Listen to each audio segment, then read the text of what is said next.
हाँ, नमस्कार बच्चों, एक बार पुनः आपका स्वागत है। अभी आपने कास्ट अकाउंट के अंतर्गत यूनिट सेकंड देखा और आप यूनिट थर्ड को देखेंगे, कॉन्ट्रैक्ट अकाउंट, ठेका खाता।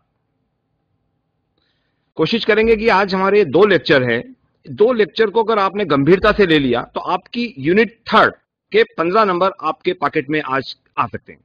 तो थोड़ा सा ध्यान दें और ठीक से समझिए आप, और बाद में जो भी आपके प्रश्न, जो भी कोई क्यूरीज, कोई डाउट होंगे, उसको हम क्लियर करने की कोशिश करेंगे। ठेका खाता क्या है? कॉन्ट्रैक्ट अकाउंट ऐसे कार्य जिन्हें कारखाने में संपन्न नहीं किया जा सकता। आमतौर पर देखा है कि कोई भी प्रोडक्शन होता है वो किसी कारखाने में होता है, लेकिन जिन कार्यों को कारखाने में संपन्न नहीं किया जा सकता, बल्कि हमें कार्य स्थान पर जाकर ही उस कार्य को करना है, तो ऐसे व्यक्ति के साथ जो इस कार्य करने का उत्तरदायित्व अपने ऊपर ले लेता है, इस लिखित या मौखिक समझौते को ठेका कहते हैं, कॉन्ट्रैक्ट अकाउंट। बहुत ही सिंपल सी डेफिनेशन इस कॉन्ट्रैक्ट अकाउंट के बारे में। ठेका देने वाले को यहां पर हम ठेकेदाता यानी कॉन्ट्रैक्टी कहते हैं, और जो ठेका लेता है, आप लोगों ने कई बार नाम सुना होगा ठेकेदार। जो ठेका लेता है उसको ठेकेदार यानी कॉन्ट्रैक्टर कहा जाता है। आप चाहे तो उसको बारीकी से थोड़ा सा नोट करते जाए। अब हम देखें कि इसका एक सेकंड पार्ट होता है छोटा सा, जो इससे मिलता जुलता होता है, वो होता है उपकार्य, जॉब कॉस्टिंग। हमारा आज पूरा जो चैप्टर है वो यही है, contract account and job costing, ठेका खाता और उपकार्य खाता। उपकार्य क्या होते हैं ये जरा देखें। इसके बारे में एक छोटा सा 4 नंबर का 2 नंबर की टिप्पणी के रूप में, ऑब्जेक्टिव के रूप में प्रश्न पूछा जा सकता है आपके विश्वविद्यालय की परीक्षाओं में। ऐसे कार्य जिनके अंतर्गत काम कराने वाला व्यक्ति द्वारा निर्माता से आवश्यक वस्तुएं उसी कारखाने में ही तैयार कराने के समझौते किए जाते हैं, इन कार्यों को उपकार्य या जॉब कॉस्टिंग कहते हैं।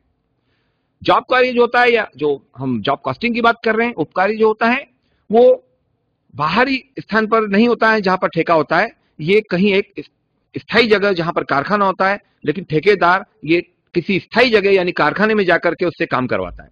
छोटे छोटे कुछ काम होते हैं, इसके बारे में भी आगे डिटेल में देखेंगे।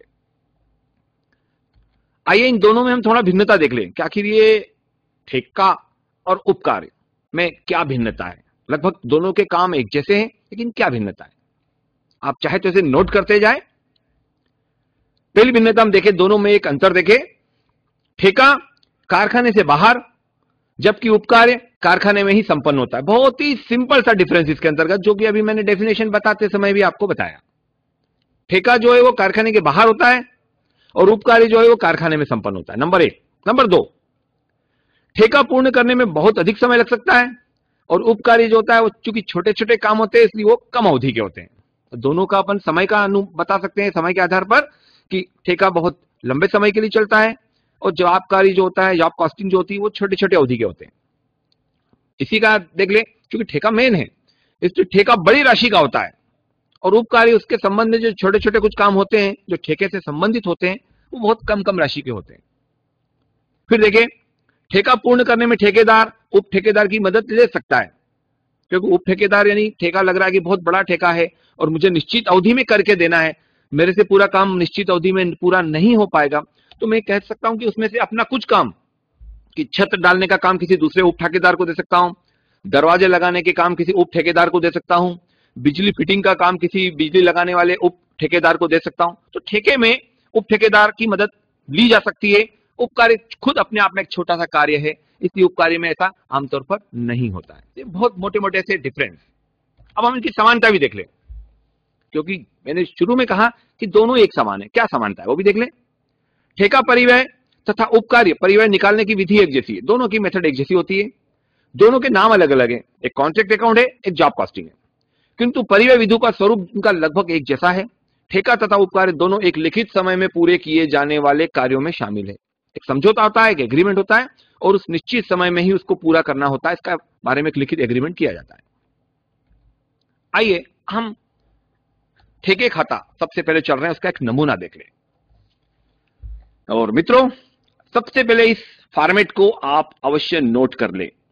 ये फॉर्मेट ठेका खाता यानी कॉन्ट्रैक्ट अकाउंट का कोई भी सवाल हो वो इस फॉर्मेट में फिट हो जाएगा।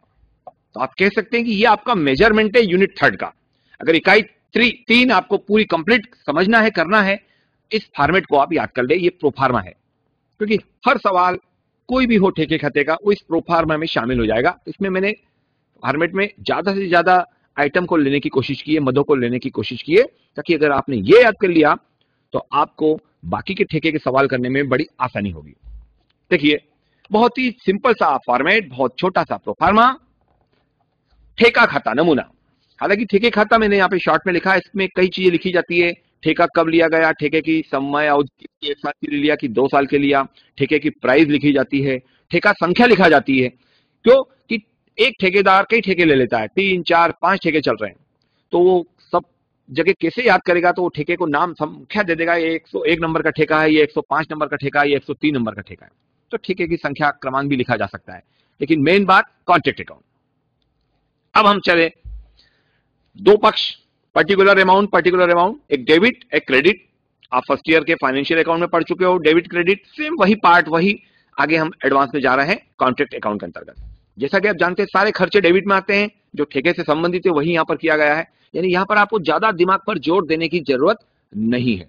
सबसे पहले चूंकि ठेके में एक मटेरियल का उपयोग होता है, टू मटेरियल, मैं देख रहा हूं कई बच्चे नोट कर रहे हैं, बिल्कुल बहुत बढ़िया बच्चों, इसको नोट अवश्य कर लीजिए।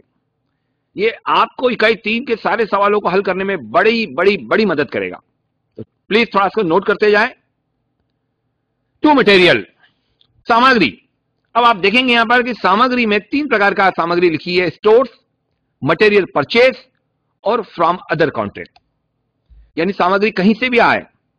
स्टोर का मतलब होता है कि एक ठेकेदार ने अपना एक गोडाउन बना रखा है, स्टोर बना रखा है, जहां पर उसके यहां बहुत सारी सीमेंट की बोरियां रखी हुई है, बालू रेत रखी हुई है, ईंटें रखी हुई है, और कई ठेके चल रहे हैं। तो जिस ठेके पर माल उसको भेजना है, ईंटें भेजना है या सीमेंट के 10 बोरे या 100 बोरे भेजना है, तो वो वहां पर स्टोर से इशू करेगा। अब स्टोर में 1000 बोरे उसने सीमेंट के ले रखे हैं, तो वहां से उसने 100 बोरे सीमेंट की किसी एक ठेके पर भेजी, तो स्टोर से सामग्री इशू हुई। तो यहां लिखेंगे टू मटेरियल इशूड टू बाय का कौन सा, स्टोर से इशू, निर्गमित सामग्री। मटेरियल परचेस, अगर कोई सामग्री बाहर से खरीदी जा रही है, सामग्री क्रय की गई। अगर कई ठेके चल रहे हैं और हमने पास में एक और ठेका चल रहा है, तो किसी अन्य ठेके से अगर हमारे पास सामग्री आ गई, तो फ्रॉम अदर कॉन्ट्रैक्ट, तो कहीं से भी सामग्री आती है ठेके पर, वो सब डेबिट में आती है। सेकंड देख रहे हैं आप, टू वेजेस, बहुत सिंपल सा, इसको अभी आपने इसके पहले जो यूनिट कास्ट देख रहे थे कॉस्ट शीट, वहां भी आपने देखा। और अब जानते हैं लेबर वेजेस, बहुत बड़ा खर्चा होता है, मजदूरी के बिना कोई मकान का निर्माण, पुल का निर्माण, जहाज का निर्माण नहीं हो सकता, तो यहां पर वेजेस, मजदूरी सबसे बड़ा खर्चा होता है, टू वेजेस, ये second item. To direct expensive, जितने प्रत्यक्ष व्यय होते हैं जिनसे संबंधित, अभी आपको बहुत क्लियर किया संजय सर ने इसके पहले के लेक्चर में, डायरेक्ट एक्सपेंसेस और इनडायरेक्ट क्या होते हैं। आपके कई लोगों के क्वेश्चन भी थे, उनको और रिवाइज उन्होंने करवाया और वापस क्लियर करवाया। प्रत्यक्ष व्यय सारे। टू प्लांट, कई प्रकार के प्लांट लगते हैं वहां पर, प्लांट मकान बनाने के लिए बड़ी बड़ी मशीनें लगती है, वो लागत डेबिट में। टू इनडायरेक्ट एक्सपेंसेस, अप्रत्यक्ष व्यय। टू सब कॉन्ट्रैक्ट कास्ट, मित्रों ये सब कॉन्ट्रैक्ट कास्ट, उप ठेका लागत, हिंदी में भी आप चाहे तो नोट करते जाएंगे, उप ठेका लागत, सब कॉन्ट्रैक्ट कास्ट। ये जो सब कॉन्ट्रैक्ट कास्ट क्या होती है, सब कॉन्ट्रैक्ट कास्ट अभी मैंने बीच में हल्का सा नाम लिया था, आप उसको बड़ी आसानी से समझ पाएंगे कि एक ठेकेदार ने एक बड़े भवन का ठेका लिया है और उसको अवधि 1 साल में उसको पूरा करना है, लेकिन 1 साल होने आ रहा है और उसका काम अभी देख रहा है कि बहुत अधूरा है, तो उसने वही ये बिजली की फिटिंग करने के ठेकेदार को बिजली फिटिंग का काम सौंप दिया, ये सब कॉन्ट्रैक्ट हो जाएगा।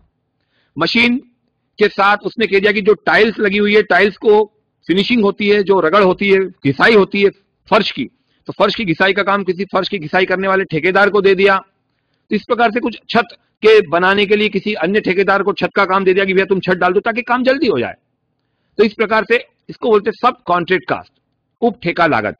फिर हम देख रहे हैं cost of extra work done, ये अतिरिक्त कार्य अवधि का वेतन क्या होता है, खर्चा, अतिरिक्त कार्य। अब ये देखिए cost of extra work done, इसको भी थोड़ा क्लियर समझने की जरूरत है आपको। Cost of extra work done का मतलब होता है कि मान लीजिए जो जब ठेका लिया गया था, जो एग्रीमेंट किया गया था, उस वक्त वो काम शामिल नहीं था, लेकिन जब वो ठेका पूरा होने जा रहा है, भवन का निर्माण या पुल का निर्माण पूरा होने जा रहा है, और भवन के मालिक ने ये कहा या भवन के मालिक की पत्नी ने ये कहा कि मुझे ऐसा नहीं, मुझे ऐसा गार्डन भी बना के दे दो, मुझे ऐसा किचन में, तो किस किचन में आप ये लगा करके दे दो, तो ठेके में वो शामिल नहीं था, लेकिन बाद में शामिल किया गया भूस्वामी की इच्छा पर, तो उसको बोलते हैं, उसकी लागत चूंकि ठेके में शामिल नहीं थी तो उसकी लागत अतिरिक्त बड़ा रूप से बढ़ जाएगी। कुछ अतिरिक्त काम करवा रहा है अगर मकान मालिक, तो यहां पर उसको बोलते हैं cost of extra work done. Outstanding आप नाम जानते हैं, अन्य अदत्त व्यय, खर्च तो हो गया है लेकिन उसका भी भुगतान नहीं हुआ है, तो outstanding expenses. Profit and loss account, ये लिखा हुआ profit on sale of material या प्लांट। कोई मटेरियल जो हमारे यहां पर उपयोग में आया था उसको में से हमने कोई मटेरियल किसी अन्य व्यक्ति को बेच दिया, कोई प्लांट हमारे पास था उसका कोई पार्ट हमने किसी अन्य व्यक्ति को या अन्य ठेकेदार को बेच दिया, और बेचने से जो भी लाभ होगा, प्रॉफिट होगा, उस लाभ को भी यहां डेबिट में लिखा जाता है। इधर आ जाए हम क्रेडिट साइड में। डेबिट की सारी बातें क्लियर। मैं अंत में आपसे इसी संबंध में कुछ क्वेश्चन भी कर सकता हूं, तो थोड़ा नोट भी करें और साथ में दिमाग पर भी नोट करें। ध्यान रखें कि ये सारे प्रश्नों से, इसी से संबंधित कुछ प्रश्न आपसे पूछे भी जा सकते हैं। इधर देख रहे हैं हम क्रेडिट पक्ष में क्या क्या आइटम आते हैं। बहुत सिंपल, अगर डेबिट में मटेरियल है तो क्रेडिट में आएगा मटेरियल रिटर्न, जो सामग्री ठेके पर आई, अगर उस सामग्री में से कोई सामग्री वापस लौटा दी गई तो मटेरियल रिटर्न, किसी को लौटा दी जिससे खरीदी, या तो उसको लौटा दी या स्टोर से तो स्टोर्स को लौटा दी, तो बाय इसी प्रकार से प्लांट रिटर्न, जो प्लांट हमने डेबिट में लिखा था उसमें से अगर कोई प्लांट हमने वापस कर दिया, लौटा दिया, तो प्लांट रिटर्न। फिर by material plant transfer to other contract, जब कोई अदर कॉन्ट्रैक्ट से हमारे पास मटेरियल या प्लांट आया तो डेबिट में लिखा, जब कोई प्लांट हमारे यहां से ट्रांसफर होकर के किसी अन्य कॉन्ट्रैक्ट पर जाएगा तो हम यहां लिख देंगे मटेरियल हमने ट्रांसफर कर दी या प्लांट हमने ट्रांसफर कर दिया अदर कॉन्ट्रैक्ट, अन्य ठेके को। मटेरियल प्लांट सोल्ड, कोई मटेरियल या प्लांट हमने बेच दिया, निश्चित है कि उसका मूल्य क्रेडिट में आएगा क्योंकि हमारे पास से कम हो रहा है। अगर प्रॉफिट एंड लॉस लिखा हुआ है यहाँ पर ऑन सोल्ड ऑफ मटेरियल या प्लांट, देखिए इससे प्रॉफिट हुआ था, अगर मटेरियल को बेचने से या प्लांट को बेचने से अगर प्रॉफिट होता है तो डेबिट में, हानि होती तो क्रेडिट में। मटेरियल एट साइड, हमारा ठेका जब अवधि खत्म हो रही है 1 वर्ष की मान लो, और उस वक्त हमारे पास मटेरियल इतना बच गया तो उसको बोलते हैं मटेरियल एट साइट या मटेरियल इन हैंड। उसी प्रकार से प्लांट कितना बच गया वर्ष के अंत में, तो plant at site. Work in progress, ये एक नई चीज आपके लिए है। वर्क इन प्रोग्रेस में 2 आइटम आते हैं यहाँ, वर्क सर्टिफाइड और वर्क अनसर्टिफाइड। ये 2 प्रकार की मदों पे विशेष ध्यान दे थोड़ा आप। वर्क सर्टिफाइड क्या है, वर्क अनसर्टिफाइड क्या है, पूरा सवाल इसी के ऊपर है। ये बहुत मजबूत पिलर है कॉन्ट्रैक्ट अकाउंट का, वर्क सर्टिफाइड वर्क अनसर्टिफाइड। ये क्या खंबा है, जरा मजबूत इसी पे देख ले। वर्क सर्टिफाइड क्या होता है, प्रमाणित कार्य। आप नोट करें इसको, प्रमाणित कार्य। प्रमाणित कार्य का मतलब होता है कि जब ठेका काम चल रहा है तो ठेकेदार के पास एक शिल्पकार होता है जिसको बोलते हैं आर्किटेक्चर। वो आर्किटेक्चर जो है वो प्रमाणित करता है कि आपने जो काम जिस समझौते के अंतर्गत लिखा है उस समझौते के अंतर्गत कितना काम आपने किया। ठेका मान लीजिए 80% हो गया है, लेकिन जो हमारा आर्किटेक्चर है, जो हमारा इंजीनियर है, शिल्पकार है, वो जाकर के देखेगा उस काम को वहां पर कि हाँ जो आपने कहा था उसके अनुसार उसी मेजरमेंट से सब काम हुआ है। तो जितने काम शिल्पकार की दृष्टि से लगता है कि बिल्कुल समझौते के अंतर्गत आपने पूरा किया है, तो उसको बोलते, उसका सर्टिफिकेट दे दिया जाता है, प्रमाण पत्र दे दिया जाता है ठेकेदार को कि हाँ आपने इतना काम बिल्कुल ठीक किया है। उसको बोलते हैं प्रमाणित कार्य। तो वो जितने मूल्य का होगा उसको सर्टिफाइड वर्क बोलते हैं। उसी प्रकार से काम तो पूरा हो चुका है, लेकिन अभी इंजीनियर ने बोला कि नहीं ये काम अभी हमारे हिसाब से ठीक नहीं, जो आपने समझौता किया था आपने काम पूरा किया, लेकिन उस समझौते के अंतर्गत हमने ये कहा था और आपने इस ढंग से काम पूरा नहीं किया है। तो काम पूरा हुआ है लेकिन शिल्पकार ने उसको सर्टिफाइड नहीं किया है, इसलिए उसको बोलते हैं वर्क अनसर्टिफाइड, अप्रमाणित कार्य। अब एक विशेष बात लिखा है यहां पर, आर बाय कॉन्ट्रैक्टी अकाउंट, यानी कि यदि ठेका पूर्ण हो जाए, विशेष बात ध्यान रख ले, आखिरी में इस संबंध में भी एक क्वेश्चन करूंगा। यदि ठेका पूरा हो जाए तो ठेके की जो मूल्य की पूरी राशि यहां पर क्रेडिट में लिखी जाती है, फिर वर्क सर्टिफाइड या अनसर्टिफाइड नहीं आता है। ध्यान रखें, यदि ठेका मूल्य जितने का लिखा है और ठेका अगर पूर्ण लिखा हुआ है प्रश्न में कि ठेका पूर्ण हो गया, तो पूरा ठेका मूल्य जितने का है वो यहां पर क्रेडिट में लिखा जाएगा, फिर हम वर्क सर्टिफाइड और अनसर्टिफाइड को नहीं लिखेंगे। इसका क्या मतलब हुआ बच्चों, यदि ठेका पूर्ण नहीं हुआ है तो कभी भी क्रेडिट में ठेका मूल्य नहीं लिखा जाएगा, बल्कि प्रमाणित कार्य या अप्रमाणित कार्य आएगा। ये आपका मेन प्रोफार्मा है। मुझे उम्मीद है आप लोगों ने जल्दी ही सही, क्योंकि टाइम की हमारे पास बड़ी सीमित समय है, तो अभी कई सवाल करना है, हमें थोड़ा सा देखना है अलग अलग क्या क्या वेरायटी हो सकती है, क्या क्या वेरिएशन आ सकते हैं, ताकि ये प्रोफार्मा आपको सवालों के माध्यम से और ज्यादा अच्छे आसानी से समझ में आ पाएगा। तो हम सवालों के मार्फत जब इसको देखेंगे तो ये समझ में आएगा। कुछ बच्चे बीच में डिस्टर्ब कर रहे हैं, मैं उम्मीद करता हूं कि बच्चे पूरा फोकस यहां पर करें। पूरा सभी बच्चों से प्लीज निवेदन है, सारे बच्चे यहां फोकस करें, क्योंकि जो समझने जा रहे हैं उनको भी डिस्टर्ब हो सकता है, तो थोड़ा बच्चे यहां फोकस करें।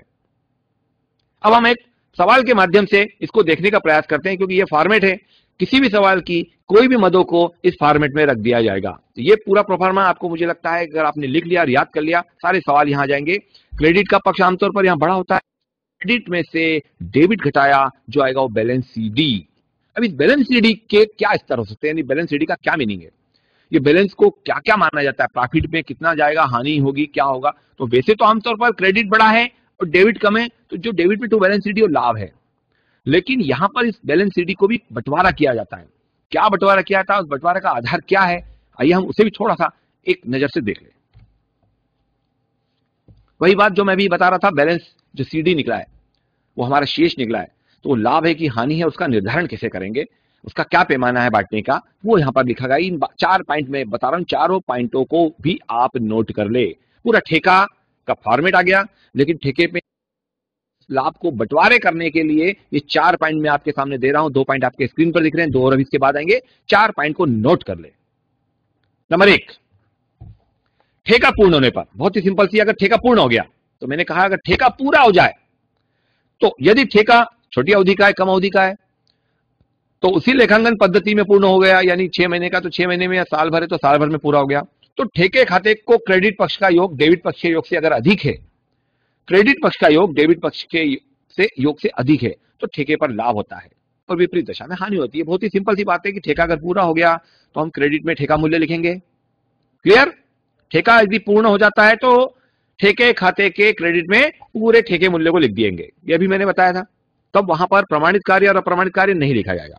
और जब ठेका मूल्य पूरा लिख दिया, और उस कंडीशन में यदि ठेके खाते का क्रेडिट का योग बड़ा है और डेबिट का योग कम है, तो जो बैलेंस आया था, अभी हमने बैलेंस शीट दिखाया था, संपूर्ण बैलेंस लाभ कहलाएगा, प्रॉफिट एंड लॉस, प्रॉफिट कहलाएगा। प्रॉफिट एंड लॉस अकाउंट के नाम से लिखेंगे, ब्रैकेट में लिख देंगे प्रॉफिट। और ठीक इसके विपरीत यदि डेबिट का योग बड़ा है, यानी खर्च ज्यादा है, क्रेडिट का योग कम है, तो जो भी बैलेंस आएगा वो सीडी क्रेडिट में आ जाएगा और संपूर्ण जो शेष है वो हानि कहलाएगी, लॉस कहलाएगा। पहला लाइन, बहुत ही सिंपल सी बात, पहली बात बहुत सिंपल है। नंबर 2, यहां से देखिए थोड़ी सी चेंज आ रहे हैं, हम सेकंड गियर में जा रहे हैं ठेका अपूर्ण होने पर। और आप मान के चलिए मित्रों कि अधिकांश सवाल आपको ये अपूर्ण ठेके के मिल सकते हैं। परीक्षा में भी अपूर्ण ठेके का सवाल आमतौर पर ज्यादा पूछा जा सकता है, तो इसलिए इस पर विशेष ध्यान दें। अपूर्ण ठेके होने पर क्या परिस्थितियां बन सकती है। अपूर्ण ठेका होने पर, इसको भी नोट कर ले, यदि ठेका अपूर्ण है फिर भी क्रेडिट पक्ष का योग डेबिट पक्ष के योग से अधिक है। आमतौर पर यही होता है कि क्रेडिट पक्ष का योग ज्यादा होता है, क्योंकि डेबिट में आ रहे खर्च, तो निश्चित है कि खर्च कम ही होंगे, कितने भी खर्च कर लो, क्योंकि व्यक्ति ठेकेदार जो भी काम कर रहा है वो लाभ कमाने के लिए कर रहा है, तो लाभ कमाने के लिए निश्चित है कि डेबिट के सारे खर्चे उसके क्रेडिट के योग से कम ही होना चाहिए।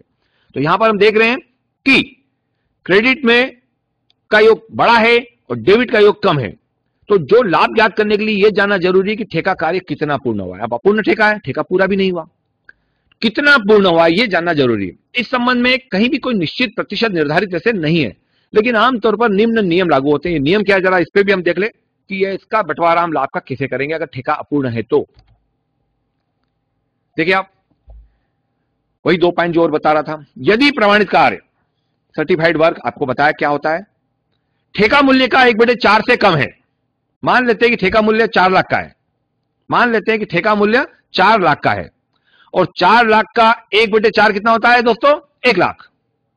4 लाख का 1/4 1 लाख, यानी अगर 1 लाख से कम प्रमाणित कार्य है, ठेका मूल्य का प्रमाणित कार्य 1/4 से कम है, तो कोई गणना करने की आवश्यकता ही नहीं है। यानी कि जो भी अभी शेष निकलेगा, संपूर्ण जो शेष है वो वर्क इन प्रोग्रेस के अकाउंट से नाम से लिख देंगे, वर्क इन प्रोग्रेस, क्रियामान कार्य खाता। क्रेडिट का योग बड़ा, डेबिट का योग कम है, और यह देख लिया कि ठेका मूल्य से प्रमाणित कार्य 1/4 से कम है। 1/4 से कम होने की परिस्थिति में संपूर्ण जो शेष आया वो वर्क इन प्रोग्रेस अकाउंट के नाम से लिख देंगे।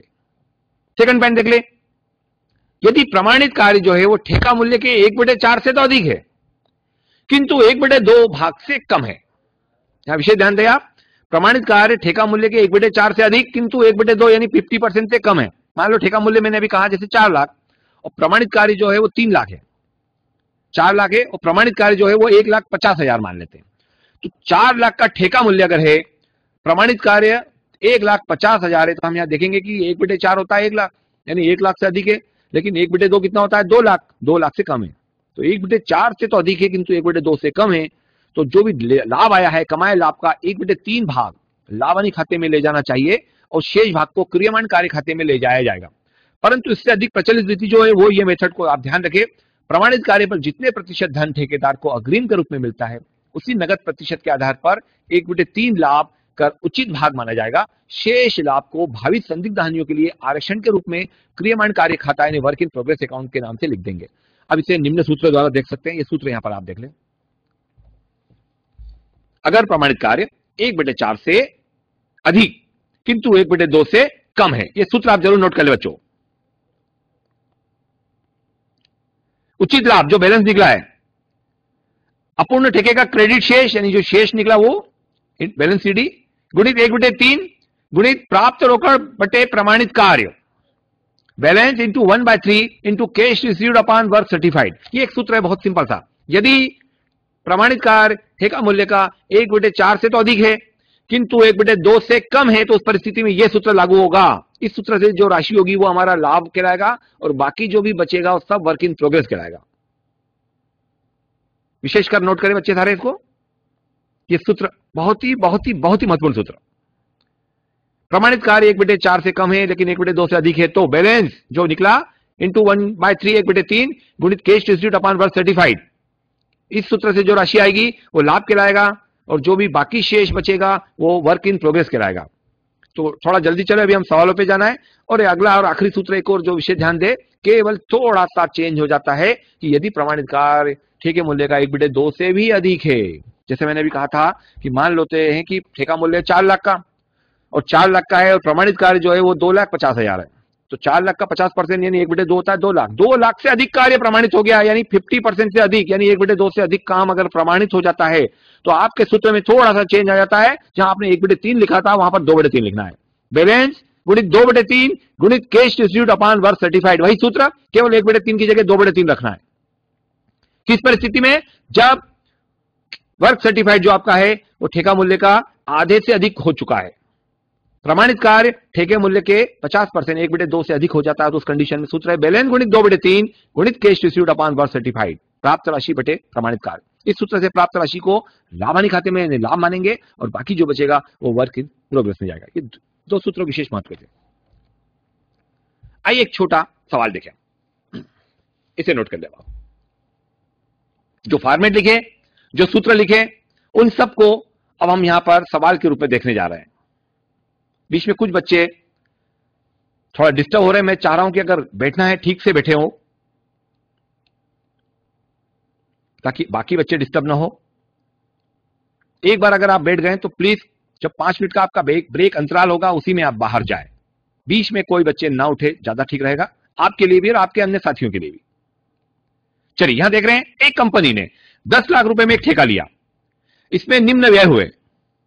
अब 10 लाख का ठेका लिया, क्या व्यय हुए देखिए, थोड़ा सा फास्ट लिखिए क्योंकि सवाल लिखने में हम कम समय लगाएंगे तो सवाल के सोल्यूशन करने में और समझने में ज्यादा समय हमें मिल पाएगा। सवाल को थोड़ा सा जल्दी नोट कर ले। ठेका 10 लाख का, सामग्री 2 लाख, अन्य ठेके से हस्तांतरित सामग्री 1,20,000, सामग्री क्रय की 1,10,000, मजदूरी 4 लाख, स्थापना व्यय 20,000, प्लांट 1 लाख। अगर आपने अभी फॉर्मेट देखा जो मैंने अभी प्रोफार्मा लिखा, आपको देखेंगे कि ऊपर के सारे आइटम सब डेबिट में जा रहे हैं। देखिए मटेरियल डेबिट में 2 लाख, अन्य ठेके से हस्तांतरित सामग्री 1,20,000 डेबिट में, मटेरियल क्रय किया 1,10,000 का, टू वेजेस आ जाएगा 4 लाख, टू स्टैब्लिशमेंट एक्सपेंसेस स्थापना व्यय, कोई भी व्यय दिखते हैं आपको डेबिट में लिखना है 20,000, प्लांट आपने लिया 1 लाख। ये सारे के सारे 1 2 3 4 5 और 6 आइटम आपके कॉन्ट्रैक्ट अकाउंट बनाएंगे, डेबिट में आ जाएंगे। अब हम देखें ठेका 1 वर्ष में पूर्ण हो गया। एक विशेष बात, पहला सवाल बहुत ही सिंपल सा आपको स्टेप दिए, कोई ज्यादा सोचने की आवश्यकता नहीं। जब ठेका पूरा हो जाता है तो आपको पता है कि ठेका पूरा हुआ यानी ठेके का पूरा मूल्य हम क्रेडिट में लिख देंगे। तो ठेके कितने का है, ऊपर ही ऊपर सबसे पहली लाइन में लिखा है दोस्तों, ठेका कितने का था, 10 लाख रुपए का। तो 10 लाख रुपए का ये जो ठेका मूल्य है ये बाय कॉन्ट्रैक्ट अकाउंट के नाम से क्रेडिट में आ जाएगा। उसके अलावा क्या हुआ, सामग्री हाथ में 10,000 और प्लांट हाथ में 90,000, जो भी हाथ में बचता है अंत में वो कॉन्ट्रैक्ट अकाउंट के क्रेडिट में आ जाता है। हो गए सारे आइटम, कोई समायोजन नहीं था। आप इसको यहां पर हम देख ले किस प्रकार से किया। अभी हमने कहा था डेबिट में 6 आइटम लिख दिए, क्रेडिट में 2 आइटम जो मटेरियल एट साइड और प्लांट एट साइड। चूंकि वर्क यहां पर पूरा हो चुका है ठेका, तो वर्क सर्टिफाइड अनसर्टिफाइड कुछ नहीं आएगा, पूरा कॉन्ट्रैक्ट अकाउंट में ठेका मूल्य आ जाएगा 10 लाख। क्रेडिट में से डेबिट घटाया, और जब ठेका पूरा हो जाता है बच्चों, तो पूरा के पूरा जो बैलेंस है, अगर क्रेडिट बड़ा है और डेबिट कम है, तो पूरा बैलेंस हमारा लाभ कहलाएगा टू P&L अकाउंट 1,70,000। देखिए वही सूत्र, वही फॉर्मेट जो अभी आपने उस बड़े प्रोफार्मा में ही आपने इस गिने चुने जो मद दे रखी थी, 7, 8, 9 आइटम थे इसमें, इन 9 मदों को रखा और आपने इसका जूस निकाल लिया, सीधा आंसर आ गया आपके पास 1,70,000। इसमें कोई ज्यादा सोचने समझने की आवश्यकता नहीं थी, सूत्र में हमने रखा है खाली, ठीक है। कोई सूत्र की भी आवश्यकता ज्यादा नहीं पड़ी, यहाँ पर सीधा ठेका पूरा हो जाता है, पूरा के पूरा बैलेंस जो आया, क्रेडिट बड़ा है डेबिट कम, तो लाभ आ गया हमारा 1,70,000। आइए हम एक और सवाल के माध्यम से इसको देखें, थोड़ा सा एडवांस में जाकर के। एक फर्म द्वारा किए गए ठेके कार्य से संबंधित सूचना 31 दिसंबर 2014 को समाप्त वर्ष के लिए इस प्रकार है। प्रत्यक्ष सामग्री, मजदूरी, प्लांट, स्थापना व्यय, प्रत्यक्ष व्यय, अदत्त मजदूरी।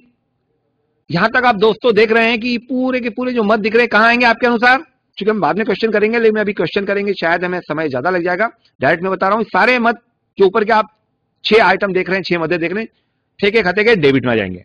मटेरियल यूज्ड, वेजेस, प्लांट, स्थापना व्यय, प्रत्यक्ष व्यय, अदत्त मजदूरी। यहां लिखा है कार्यस्थल पर प्लांट 31 दिसंबर 14 को 3600, सामग्री हाथ में 650, सामग्री स्टोर्स को वापस 250, प्रमाणित कार्य 55,000, अप्रमाणित कार्य 1100, ठेका मूल्य 75,000। मित्रों आपको पता है कि जब प्रमाणित कार्य और अप्रमाणित कार्य दिया है, इसका मतलब है कि यहां पर ठेका मूल्य क्रेडिट में नहीं आएगा, क्योंकि ठेका पूरा नहीं हुआ है।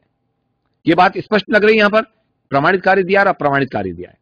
इसका मतलब है, इसका तात्पर्य है कि अभी ठेका पूर्ण नहीं हुआ है, और जब ठेका पूर्ण नहीं होता है तो जो ठेका मूल्य सबसे नीचे लिखा है 75,000, वो कॉन्ट्रैक्ट अकाउंट में यानी ठेका खाते में कहीं नहीं लिखा जाएगा, इसके बदले में प्रमाणित कार्य और अप्रमाणित कार्य को क्रेडिट में लिखेंगे।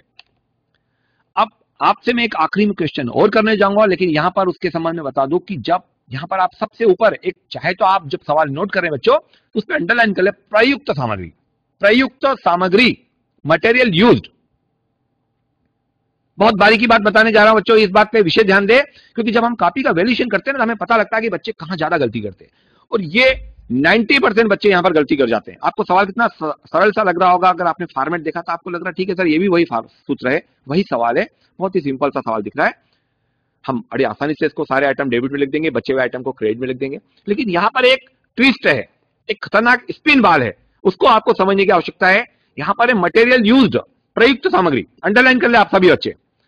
जब भी प्रयुक्त सामग्री दी जाए तो किसी भी परिस्थिति में सामग्री हाथ में और सामग्री स्टोर्स को वापस जो सामग्री दी गई है वो क्रेडिट में नहीं आएगी, इसे ध्यान रखिए। मुझे पता है, अभी चूंकि मैंने बताया है, एक हफ्ते बाद भी अगर आपसे पूछूंगा तो शायद इसमें से 90% बच्चे इस गलती को दोहराएंगे, इसलिए उस पर मैं अंडरलाइन कर रहा हूं, उसको हाईलाइट से बता रहा हूं आपको। किसी भी कंडीशन में, चूंकि प्रयुक्त सामग्री का मतलब ही होता है, अभी आपने यूनिट कॉस्टिंग इसके पहले पढ़ा, वहां भी आपको यही दिखाया गया, बताया गया, समझाया गया, प्रयुक्त यूज, मटेरियल यूज्ड, यहां पर कितना सामग्री का उपयोग किया। तो सामग्री उपयोग का मतलब ही होता है कि जो रॉ मटेरियल आपने परचेज किया होगा, उसमें आपने ओपनिंग स्टॉक जोड़ दिया होगा, और उसमें से मटेरियल रिटर्न घटा दिया आपने, जो मटेरियल वेस्टेज हुआ उसको घटा दिया, जो क्लोजिंग स्टॉक है मटेरियल का वो घटा दिया, जो बचा वो मटेरियल यूज्ड। तो इसका मतलब है कि सामग्री हाथ में और सामग्री स्टोर्स को वापस जो आपके सामने और 250, उसको घटाने के बाद ही प्रयुक्त सामग्री आई है 27,500। इसका मतलब हुआ कि और सामग्री स्टोर्स को वापस ये यहां पर नहीं आएगी। आइए इसको सवाल में हम देख ले एक बार। अब देख रहे हैं वही सारे आइटम डेबिट में लिख दिए, material use 27,500, wages, plant, establishment expenses, direct expenses, outstanding wages था, आउटस्टैंडिंग वेजेस। क्रेडिट में देख रहे हैं प्लांट एट साइट 3600 है, लेकिन मटेरियल जो रिटर्न की वो नहीं आया, मटेरियल एट साइट वो भी नहीं आया। तो आप में से शायद मुझे लगता है 90% बच्चे इस गलती को दोहराते करते हैं, तो इस बात पे ध्यान रखें। और मुझे उम्मीद है कि अब ये शायद गलती कहीं भी किसी भी परिस्थिति में आप नहीं करेंगे। जब प्रयुक्त सामग्री, इसीलिए मैंने मटेरियल यूज्ड जो प्रयुक्त सामग्री इस पर अंडरलाइन करवाया कि आपको ध्यान दें कि ऐसा क्यों किया आपने, कि जब प्रयुक्त सामग्री दी जाए तो सामग्री हाथ में हो या सामग्री वापसी हो या अंतिम सामग्री बची हुई हो, उसका लेखा नहीं किया जाता है, क्योंकि उसका लेखा करने के बाद ही तो मटेरियल, प्रयुक्त मटेरियल आया है। बस प्रमाणित और अप्रमाणित कार्य को क्रेडिट में लिखा। यहां पर दोस्तों क्या दिख रहा है आपको कि डेबिट का योग बड़ा हो रहा है, और जब डेबिट का योग बड़ा होता है, क्रेडिट का योग कम होता है, तो मैंने शायद पहले ही पॉइंट लिखाया था, उस कंडीशन में हानि होती है, खर्चे ज्यादा हो गए। डेबिट बढ़ा, क्रेडिट कम, हानि। तो बाय बैलेंस जो आ रहा है उसको प्रॉफिट एंड लॉस अकाउंट में लिख देंगे, लेकिन ब्रैकेट में हम लिख सकते हैं लॉस। यहाँ 1550 जो भी अमाउंट आ सकता है आपका, जो भी सवाल होगा उसके अनुसार, डेबिट बड़ा हो क्रेडिट कम हो, ज्यादा सोचने की आवश्यकता नहीं, इसको पूरा लॉस कराएगा by profit and loss account. एक छोटा सा दूसरा सवाल हुआ दोस्तों। मित्रों मैं चाह रहा हूं कि ये बातें आपको अच्छे से समझ में आई होगी। हमने एक फॉर्मेट देखा, उस फॉर्मेट के आधार पर दो सवालों को समझाने का प्रयास किया। अब मैं चाह रहा हूं कि एक प्रश्न मैं आपसे पूछ लेता हूं, क्योंकि अभी भी हमारे पास लगभग 10 मिनट बचे हुए हैं। तो 10 मिनट में एक सवाल में और आगे बताऊं, उसके पहले मैं चाह रहा था कि एक प्रश्न आपसे यहां पर मुझे लगता है बनता है, और कुछ डाउट कुछ क्वेश्चन आपके हो सकते हैं वो भी यहां पर बनते हैं। अगर आपके प्रश्न नहीं हो तो फिर मैं एक प्रश्न दूंगा और 5 मिनट के अंतराल में आपके लिए एक सवाल छोड़ूंगा। तो पहले मित्रों आपसे कि आप में से कोई क्वेश्चन करना चाहता है, पहले आप क्वेश्चन करें। अगर आपके क्वेश्चन समाप्त हो जाएंगे फिर मैं क्वेश्चन करूंगा। जो मैंने अभी तक बताया केवल उससे संबंधित कोई क्वेश्चन आपके दिमाग में हो, कोई डाउट हो, तो आप पहले उसे पूछें। हाँ मित्रों।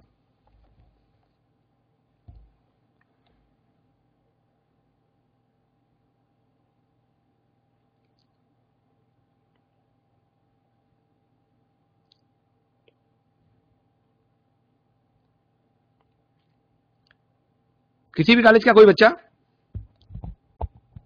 अगर आपको समझ में आया है तो आपके प्रश्न बनना चाहिए। अगर प्रश्न नहीं है इसका मतलब है कि आपको इतना समझ में नहीं आया। हाँ बोलिए बच्चे, बोलिए बेटे। हाँ माइक दिया है, थोड़ा सा तेज आवाज में माइक को पास में लीजिए।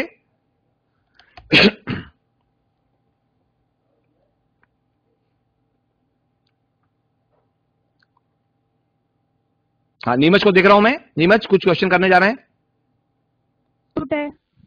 हाँ बोलिए बेटा। Question number first. हाँ इसको क्या करना है? क्वेश्चन नंबर फर्स्ट को क्या करना है बेटा, फिर से बताना है? सर उनको क्वेश्चन नंबर फर्स्ट में डाउट है तो क्लियर करना है थोड़ा। अच्छा एक बार प्रश्न को अपन फिर से देख ले। प्रश्न नंबर 1 में क्या डाउट है बताइए बेटा, ये आपके सामने है। बोलिए बेटा, ये आपके सामने है प्रश्न नंबर। हाँ सुन रहा हूं, बोलिए। 1,70,000 आ रहा है आपके, आप बता रहे हैं वो, लेकिन हमारा 1,50,000 आ रहा है। अच्छा बैलेंस में आप कह रहे, बैलेंस में हो सकता है गड़बड़ हो बेटे। तो 1,50,000 आ रहा है यहाँ पे हमारा आंसर। कोई बात नहीं, अभी देख लेते हैं। 10 लाख और 90,000 और 10,000, 11 लाख तो हो रहा है क्रेडिट में, ठीक है। और डेबिट का हम देखें 2 लाख और 1,10,000, 3,10,000 और 1,20,000, 4,30,000 और 4,00,000, 8,30,000 और एक 9,30,000। बिल्कुल ठीक है। और 20,000 का एक आइटम हो रहे, यानी बिल्कुल ठीक है, 9,50,000 हो चुका है। वेरी गुड बेटा, यानी कि 1,50,000 आ रहा है। बहुत बढ़िया, बहुत बढ़िया। ये बारीकी बातों को देखिए, इससे लग रहा है कि आपने कितने बारीकी से इसको नोट किया और बैलेंस भी निकाल लिया। इतने कम समय में आपने सवाल तो पूरा लिखा बच्चे, बहुत अच्छा लगा बेटा। और साथ में आपने वो गलती भी निकाल दी। मैंने बताया कंप्यूटराइज गलती है, क्रेडिट में से डेबिट घटाने के लिए जहां पीपीटी हमने बनाने का कहा तो वहां पर उसने योग लगाने में गलती की हो। हमें मतलब है कंसेप्ट से, डेबिट में जो आइटम है वो डेबिट में, क्रेडिट में आइटम है वो क्रेडिट में क्यों आए। क्लियर, बहुत अच्छा। लेकिन और कोई क्वेश्चन? तो बैलेंस सीडी बाकी के सारे कॉलेज के बच्चे सुने, जो प्रॉफिट एंड लॉस आया वो 1,50,000 है, ना कि 1,70,000। बहुत बढ़िया। आगे कोई बच्चा पूछना चाहेगा? हाँ नीमच से और कोई बच्ची?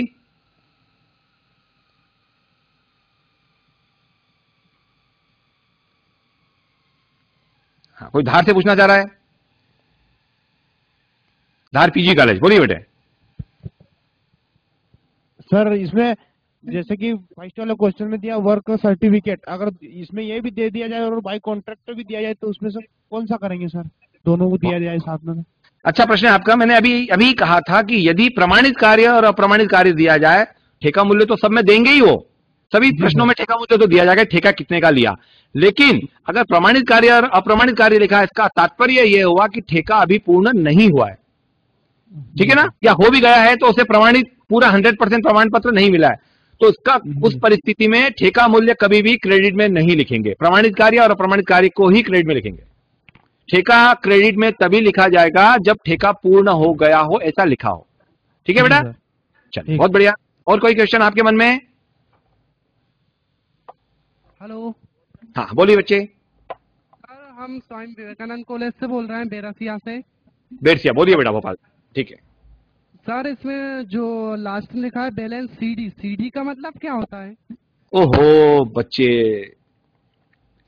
बेटा तुमने कॉमर्स ले लिया है, सब बच्चों के सामने मैं ये तुम्हें बताने जा रहा हूं। कॉमर्स लिया है और बैलेंस सीडी का मतलब नहीं पूछ जानते हो, बीकॉम थर्ड सेम में आने के बाद, सेकंड सेम में आने के बाद, सॉरी थर्ड सेम में आ गए हो तुम लोग, थर्ड सेम में आने के बाद तुम फोर्थ सेम में, सेकंड ईयर का फोर्थ सेम है तुम्हारा है, तो बच्चे तुम्हें, हाँ कुछ और पूछने जा रहे हो, क्या बोल रहे हो? नहीं सर, फर्स्ट सेम है सर, फर्स्ट। भाई कॉन्ट्रैक्ट अकाउंट है बेटा, ये कॉन्ट्रैक्ट अकाउंट है, फोर्थ सेम की क्लास है ये। आप कौन सी क्लास में हैं? सेकेंड के हैं सर। सेकंड सेम में हो आप? जी सर। आप बेटा ये फोर्थ सेम में है कॉन्ट्रैक्ट अकाउंट, और आज लेक्चर बीकॉम फोर्थ सेम का है, लेकिन फिर भी आपके साथ अच्छा है, आपको भी आना चाहिए। बीकॉम सेकंड सेम के हो तो बीकॉम फर्स्ट सेम, अगर कॉमर्स लिया है बैलेंस सीडी, ये शायद मुझे लगता है सारे बच्चे जितने सुन रहे हैं हर बच्चा जानता होगा, आपके जो साथ में दो लोग और बैठे बच्चे वो भी इसका जवाब दे सकते हैं। बैलेंस सीडी यानी कैरी डाउन, शेष लाया गया, कितना शेष बचा, तो बैलेंस शेष लाया गया जो होता है वो बैलेंस कैरी डाउन बोलते हैं अपन, इसलिए इसको शॉर्ट फॉर्म बोलते हैं सीडी। ठीक है सर, थैंक यू सर। ठीक ठीक ठीक। और कोई बच्चा जो प्रश्न पूछना चाहता हो? नहीं तो फिर मैं प्रश्न पूछ रहा हूं, बल्कि मैं आपको 5 मिनट का एक अंतराल जो अभी होने वाला है, 5 मिनट बाद एक छोटा सा सवाल आपके सामने रख करके जा रहा हूं, आप चाहे तो सवाल को नोट कर ले। हेलो, हाँ बोलिए, बोलो आप बोलो, बोलिए। सर स्वामी विवेकानंद कॉलेज से मैं रवि बोल रहा हूँ सर। अगर ठेका पूरा हो जाता है तो क्रेडिट में लिखा जाता है, अगर ठेका हाँ। पूरा नहीं होता तो फिर उसे किस में लिखा जाता है? हाँ राइट, गुड गुड गुड। अगर ठेका पूरा नहीं हुआ है तो ठेका मूल्य कहीं तो लिखा जाएगा, आप ये कहना चाह रहे हैं, यही कहना चाह रहे हैं आप कि उसे कहीं तो लिखेंगे, उसे ठेका खाते में नहीं, इसको ठेकेदार के खाते में लिखेंगे। एक ये ठेकेदार बना रहा है, ठेकेदार जो होता है वो ठेकेदाता का खाता बनाएगा, जिसको बोलते हैं कॉन्ट्रैक्टी अकाउंट। कॉन्ट्रैक्टी अकाउंट, वो कॉन्ट्रैक्टी अकाउंट के डेबिट पक्ष में आता है। कहां आएगा? Yes, sir. कहां आएगा? कॉन्ट्रैक्टी अकाउंट के डेबिट, ठीक है, कॉन्ट्रैक्टी अकाउंट के डेबिट पक्ष में आता है। ठेकेदाता के खाते के डेबिट पक्ष में लिखेंगे। आमतौर पर वो कम पूछा जाता है, अगर हमारे पास समय रहा तो हम ठेकेदाता का खाता भी बनाना बताएंगे, लेकिन ठेकेदाता का खाता आमतौर पर नहीं पूछा जाता है, पर वो ठेके खाते में वो कहीं नहीं आएगा, उसी परिस्थिति में आएगा जब ठेका पूर्ण हो जाए। Very good. और कोई? चलिए बैठ जाइए आप। और कोई बच्चा?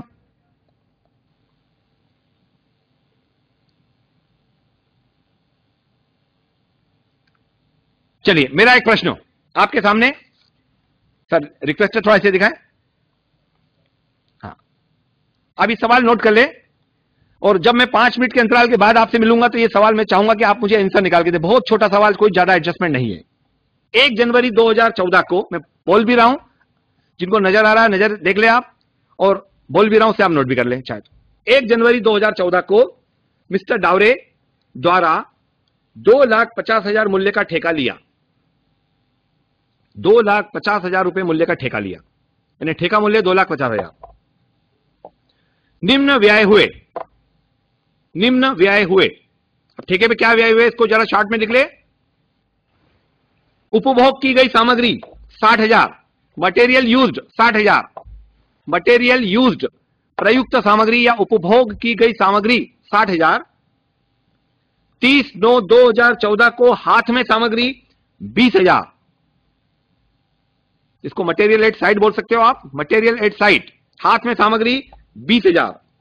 मजदूरी वेजेस 30,000, मजदूरी वेजेस 30,000।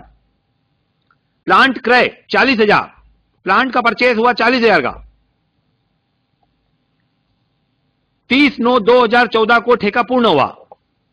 ये कितने सिंपल से बहुत छोटे आइटम दिए, मुझे लगता है 5 मिनट में ये सवाल होना चाहिए, इसलिए 5 मिनट के अंतराल के बाद जब मिले तो शायद आपके पास ये सवाल, मुझे लगता है आपका सोल्यूशन आप मुझे देंगे। 30/9/2014 को ठेका पूर्ण हो गया। आखिरी की लाइन लिख ले आप। प्लांट पे 10% ह्रास काटिए, प्लांट पर 10% ह्रास काटिए। और एक सबसे विशेष बात, मजदूरी का 20%, मजदूरी का 20% अप्रत्यक्ष व्ययों के लिए लिखिए। मजदूरी का 20% अप्रत्यक्ष व्ययों के लिए लिखिए। ठेका खाता बनाइए, ठेका खाता बनाइए।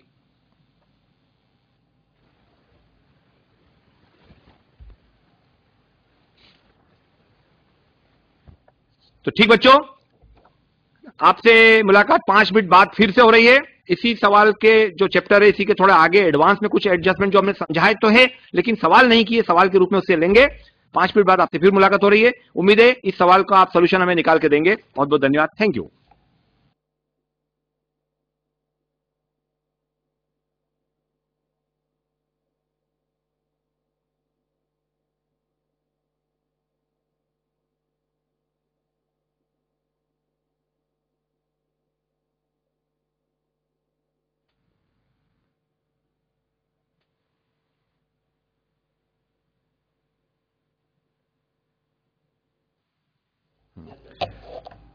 बच्चों, एक बार पुनः स्वागत है आपका।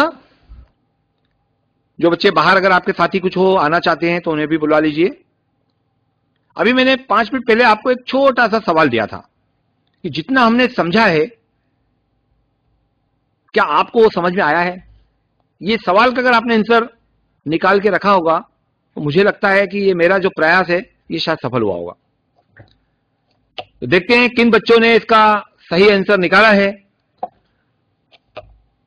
सबसे पहले हाँ, आप में से कोई बच्चा जो इसको आंसर बताना चाहता है, कितना प्रॉफिट आया इसमें। देखिए सबसे पहले कौन बताता है। हेलो हाँ बोलिए। हेलो हेलो हाँ बोलिए बच्चा, सुन रहा हूं मैं।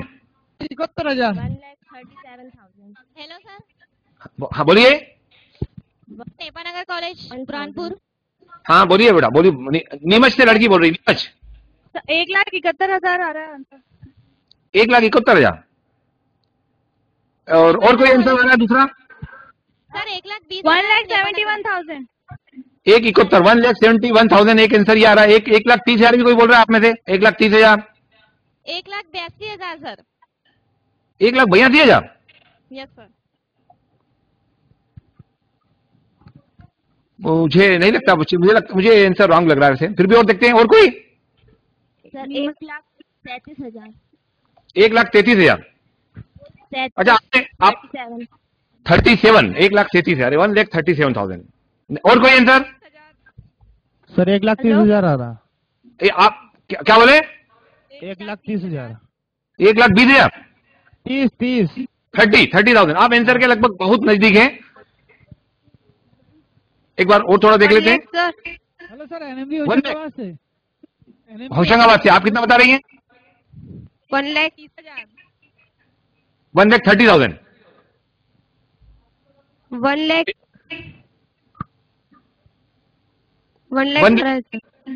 1,00,000 1 लाख 1 लाख बराबर। हाँ 1 लाख।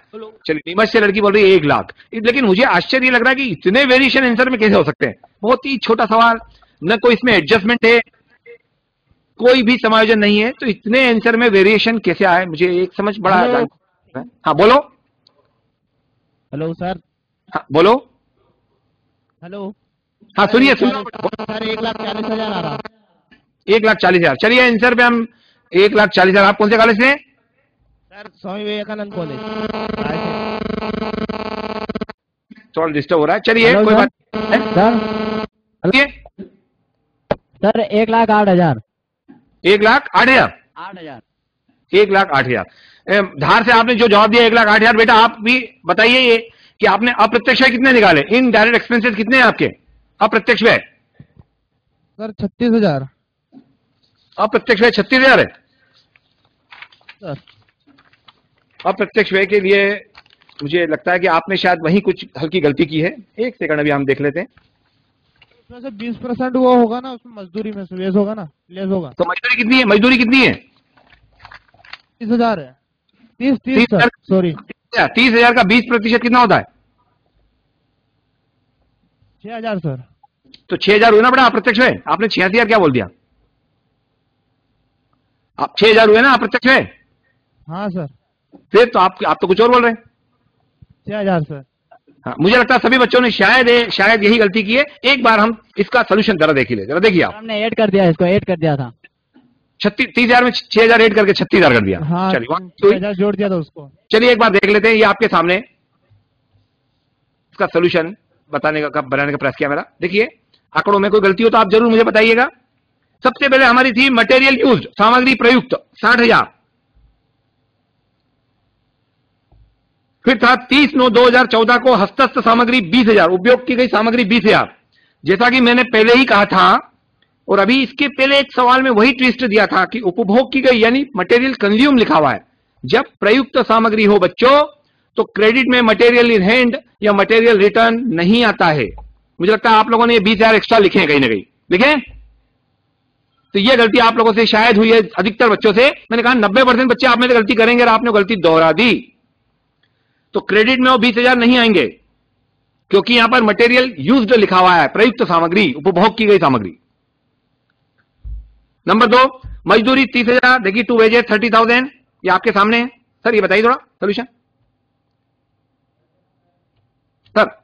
हाँ, मटेरियल यूज 30,000, डायरेक्ट एक्सपेंसेस प्रत्यक्ष व्यय 30,000, प्लांट परचेज क्रय किया प्लांट 40,000, अप्रत्यक्ष व्यय अभी अभी बच्चे से मैंने पूछा, धार कॉलेज का जवाब भी मिला लड़के से, 30,000 का 20% 6,000, इनडायरेक्ट एक्सपेंसेस 6,000। बस ये आइटम थे। नीचे हम देखें प्लांट पे 10% ह्रास काटिए तो प्लांट 40,000 का है, 10% 4,000 रुपए ह्रास काटा तो 36,000, प्लांट एट साइड 36,000 आ गए क्रेडिट में। और चूंकि 36,000 ही है हमारा। हाँ वेरी गुड। और इसके बाद 36,000 के बाद क्या है, ठेका चूंकि यहां पूर्ण हो गया है, यहां लिखा हुआ ठेका पूर्ण। तो जब ठेका पूर्ण हो जाता है तो ठेका मूल्य कितने का था, सबसे ऊपर लिखा 2,50,000। बाय कॉन्ट्रैक्टी अकाउंट के नाम से 2,50,000 ठेका मूल्य लिखा गया। अब देखिए आप क्रेडिट का योग कितना आ रहा है, 2,50,000 और 36,000, 2,86,000। इसमें से डेबिट के सारे आइटम घटा दिए, कितना बैलेंस आ रहा है, कितना लाभ आ रहा है, देखिए आप 30,000 सर, 1,20,000। और आप एक 30 तक पहुंचे, बहुत लोग नजदीक पहुंचे। हाँ कोई पूछना चाह रहा है बच्चे? नीमच की 3-4 लड़कियों ने आंसर दिए, लेकिन आंसर के नजदीक नहीं है कि 71। मुझे समझ नहीं आया बच्चे कि आप कहां तक कैसे पहुंच गए, लेकिन फिर भी आपने प्रयास किया।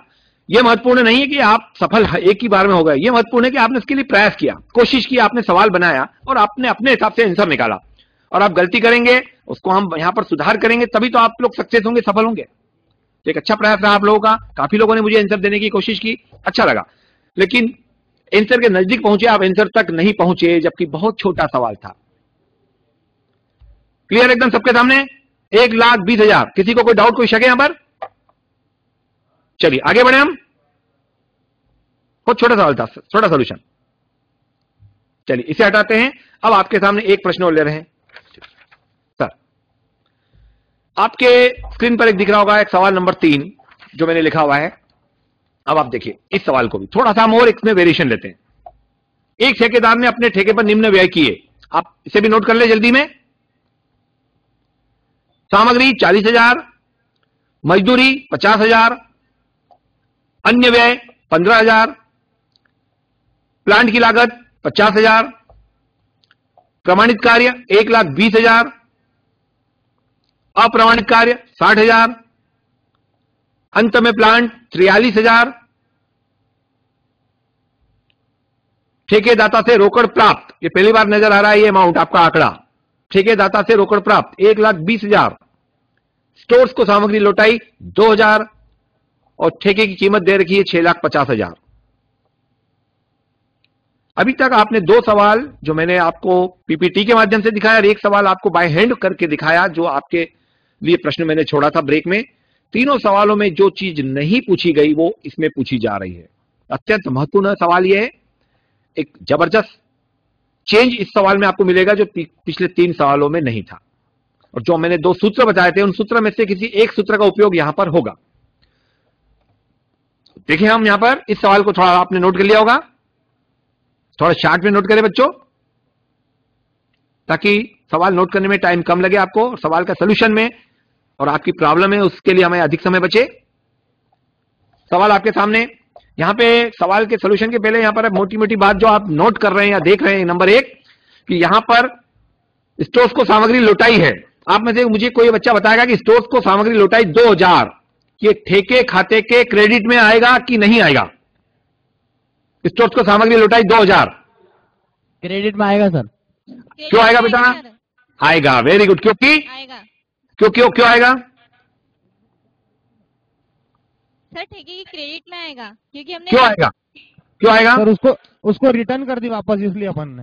नहीं, इसके पहले के सवाल में ये नहीं आया था, इसके पहले के सवाल में ये था प्रश्न में, लेकिन ये आपने इसको क्रेडिट में नहीं लिखा था, तो यहाँ पे क्यों लिख रहे हैं? सर प्रयुक्त सामग्री नहीं दी गई है हमें। वेरी गुड, वेरी गुड, मैं यही सुनना चाह रहा था आपसे, क्योंकि प्रयुक्त सामग्री नहीं लिखी, इसलिए मैंने जो अंडरलाइन की थी उस अंडरलाइन का आपको महत्व समझ में आ गया होगा कि प्रयुक्त सामग्री होती तो यहां पर भी ये क्रेडिट में नहीं आता, क्योंकि यहां पर केवल सामग्री लिखी है, इसलिए यहां पर ठेके खाते के क्रेडिट में आएगा। सबका सही जवाब, वेरी गुड। धार भी सही है और लड़की नीमत से वो भी सही, बहुत बढ़िया। आगे देखिए एक और बात, ठेका मूल्य यहां कितने का है बच्चों? ठेका मूल्य कितने का है? 6,50,000 है। 65,000 सर। 6,50,000, 1,0 खा रहे धार से पीजी गाले धार, 1 शून्य बेटा आप कम कर गए, 6,50,000 है। 6,50,000, हाँ 1 शून्य आप कम कर दी, 6,50,000 आप देख रहे हैं। इसका प्रमाणित कार्य कितना है? प्रमाणित कार्य कितना है? 1,20,000 सर। ये प्रमाणित कार्य ठेका मूल्य के 1/4 से कम है कि ज्यादा है? कम है। 1/4 कम है, कम है, वेरी गुड, 1/4 से कम है, कम है, बिल्कुल ठीक। 1,20,000 जो कि 6,50,000 से हम तुलना करेंगे, 6,50,000 का 1/4 निकाल के अगर देखें तो 1/4 से कम है 1,20,000। मैंने आपको पहला जब 4 सूत्र लिखा थे तो उसमें दूसरे नंबर पे लिखा था कि जब प्रमाणित कार्य ठेका मूल्य का 1/4 से कम हो तो जो बैलेंस निकलेगा, संपूर्ण बैलेंस, उस संपूर्ण बैलेंस कहां जाएगा? तो बताएगा आप में से? Profit and loss. ना बच्चे ना,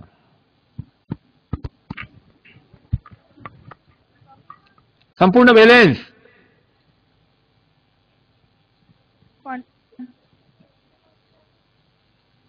ये लिखा था मैंने जो 4 पॉइंट, अगर आपने 4 पॉइंट नोट किए ठीक से। चलिए कोई बात, क्या बैलेंस सीडी, बैलेंस सीडी तो है बेटा, वो बैलेंस सीडी, बैलेंस सीडी को आप बंटवारा करते हैं हम, या तो लाभानी खाते में जाता है कुछ भाग और कुछ भाग वर्क इन प्रोग्रेस में जाता है, लेकिन 1/4 से कम काम प्रमाणित हुआ है तो संपूर्ण बैलेंस जो है वो वर्क इन प्रोग्रेस में जाएगा। Very good, work in progress में आएगा। चलिए इसको सोल्यूशन देख लें हम। आपके सामने इससे चला छोटे से सवाल को आप सोल्यूशन देख ले जरा और जल्दी से कर भी डालें। ठेका नंबर को हमने 103 दे दिया है क्योंकि तीसरा सवाल था, चौथा सवाल है। ठेका नंबर 103। डेबिट में आपने वही, आपके बाकी सारे आइटम मुझे पता है, आपको पता है, केवल 2 आइटम पर कंफ्यूजन था जो मैंने पूछा है। नंबर 1, टू मटेरियल 40,000, मजदूरी 50,000, प्लांट 50,000, अदर एक्सपेंसेस 15,000। 4 आइटम, चारों मदों को डेबिट में लिख दिया।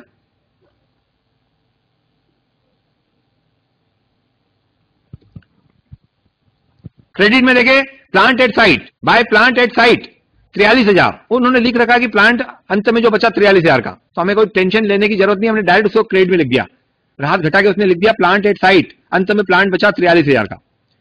अब यहां पर वर्क इन प्रोग्रेस के अंतर्गत हम पहली बार लिखने जा रहे हैं वर्क सर्टिफाइड और अनसर्टिफाइड। ठेका मूल्य जरूर 6,50,000 का है, लेकिन ठेका पूर्ण नहीं हुआ है। तो जब ठेका पूर्ण नहीं होता है तो प्रमाणित कार्य और अप्रमाणित कार्य को क्रेडिट में लिखा जाता है। मित्रों आप देख रहे हैं बच्चों, बाय वर्क इन प्रोग्रेस के लिखेंगे हम बाय वर्क सर्टिफाइड, इसमें 1,20,000 और वर्क अनसर्टिफाइड यानी अप्रमाणित कार्य 60,000 और मटेरियल एट साइट जो अंत में मटेरियल रिटर्न किया गया है, यहां लिखा सामग्री की वापसी 2,000। मैंने ये प्रश्न आपसे पूछा था, इसे लिखेंगे कि नहीं लिखेंगे, और आपने से सभी सही जवाब दिया था कि इसे क्रेडिट में लिखेंगे, क्योंकि सामग्री दी यहां पर प्रयुक्त सामग्री नहीं दी है। तो जब केवल सामग्री दी जाए तो सामग्री की वापसी या अंत में बची सामग्री क्रेडिट में लिखते हैं। तो यहां पर मटेरियल रिटर्न 2,000 लिख दिया, क्रेडिट में से डेबिट घटा दिया, संपूर्ण जो बैलेंस सीडी है उसको हमने यहां पर अभी बच्ची ने, एक लड़की ने बताया, बहुत अच्छा, और आप सबको क्लियर हो गया होगा। चूंकि यहां पर प्रमाणित कार्य ठेका मूल्य के 1/4 से कम हुआ है तो संपूर्ण शेष की राशि वर्क इन प्रोग्रेस में लिखेंगे, टू वर्क इन प्रोग्रेस 70,000, जो भी बैलेंस निकले संपूर्ण शेष वर्क इन प्रोग्रेस के नाम से लिख देंगे।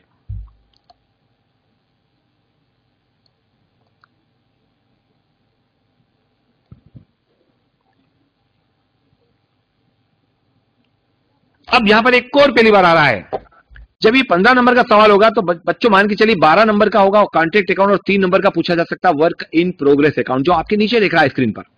ये पहली बार आ रहा है अभी तक, ये चौथा सवाल है आपके सामने, लेकिन ये पहली बार बनाया जा रहा है क्योंकि उसने पूछा था प्रश्न में कि ठेका खाता और चालू कार्य खाता बनाओ। तो 2 से 3 नंबर का एक छोटा सा खाता भी है, नन्ना मुन्ना, इसको भी आपको समझ लेना है। बहुत ही छोटी आइटम आती है, केवल 2 आइटम का ध्यान रखना है। तो इन आइटम को भी थोड़ा मदों को ध्यान रख ले। वर्क इन प्रोग्रेस अकाउंट, यहां कुछ नहीं करना है। वर्क इन प्रोग्रेस में अभी जो हमने ठेके खाते में क्रेडिट में लिखा है बाय वर्क इन प्रोग्रेस, जिसमें वर्क सर्टिफाइड और अनसर्टिफाइड है, चूंकि ठेके खाते में बाय वर्क इन प्रोग्रेस लिखा था 60,000 और 1,20,000, तो वर्क इन प्रोग्रेस में हम ठेके का नाम लिख देंगे। टू कॉन्ट्रैक्ट अकाउंट के नाम से लिख सकते हैं, उसमें लिखेंगे टू वर्क सर्टिफाइड 1,20,000, अनसर्टिफाइड 60,000। मैंने यहां डायरेक्ट लिख दिया है आपकी सुविधा के लिए, टू वर्क सर्टिफाइड और टू वर्क अनसर्टिफाइड। इसके अलावा वर्क इन प्रोग्रेस अकाउंट में डेबिट में तीसरा आइटम कभी भी नहीं आ सकता।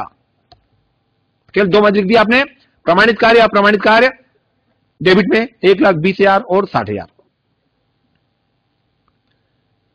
अब हम क्रेडिट में लिखेंगे, क्योंकि आप देख रहे हैं कि ठेके खाते के डेबिट में आपने वर्क इन प्रोग्रेस के नाम से जो बैलेंस निकला था 70,000 लिखा है। तो जब ठेके खाते में वर्क इन प्रोग्रेस का नाम है डेबिट में, तो वर्क इन प्रोग्रेस अकाउंट में हम ठेके का नाम लिख देंगे। बाय कॉन्ट्रैक्ट अकाउंट उतना ही अमाउंट जितना हमने डेबिट में लिखा है, वहां पर अमाउंट 70,000, यहां पे हम 70,000 को क्रेडिट में लिख देंगे। By contract account 70,000।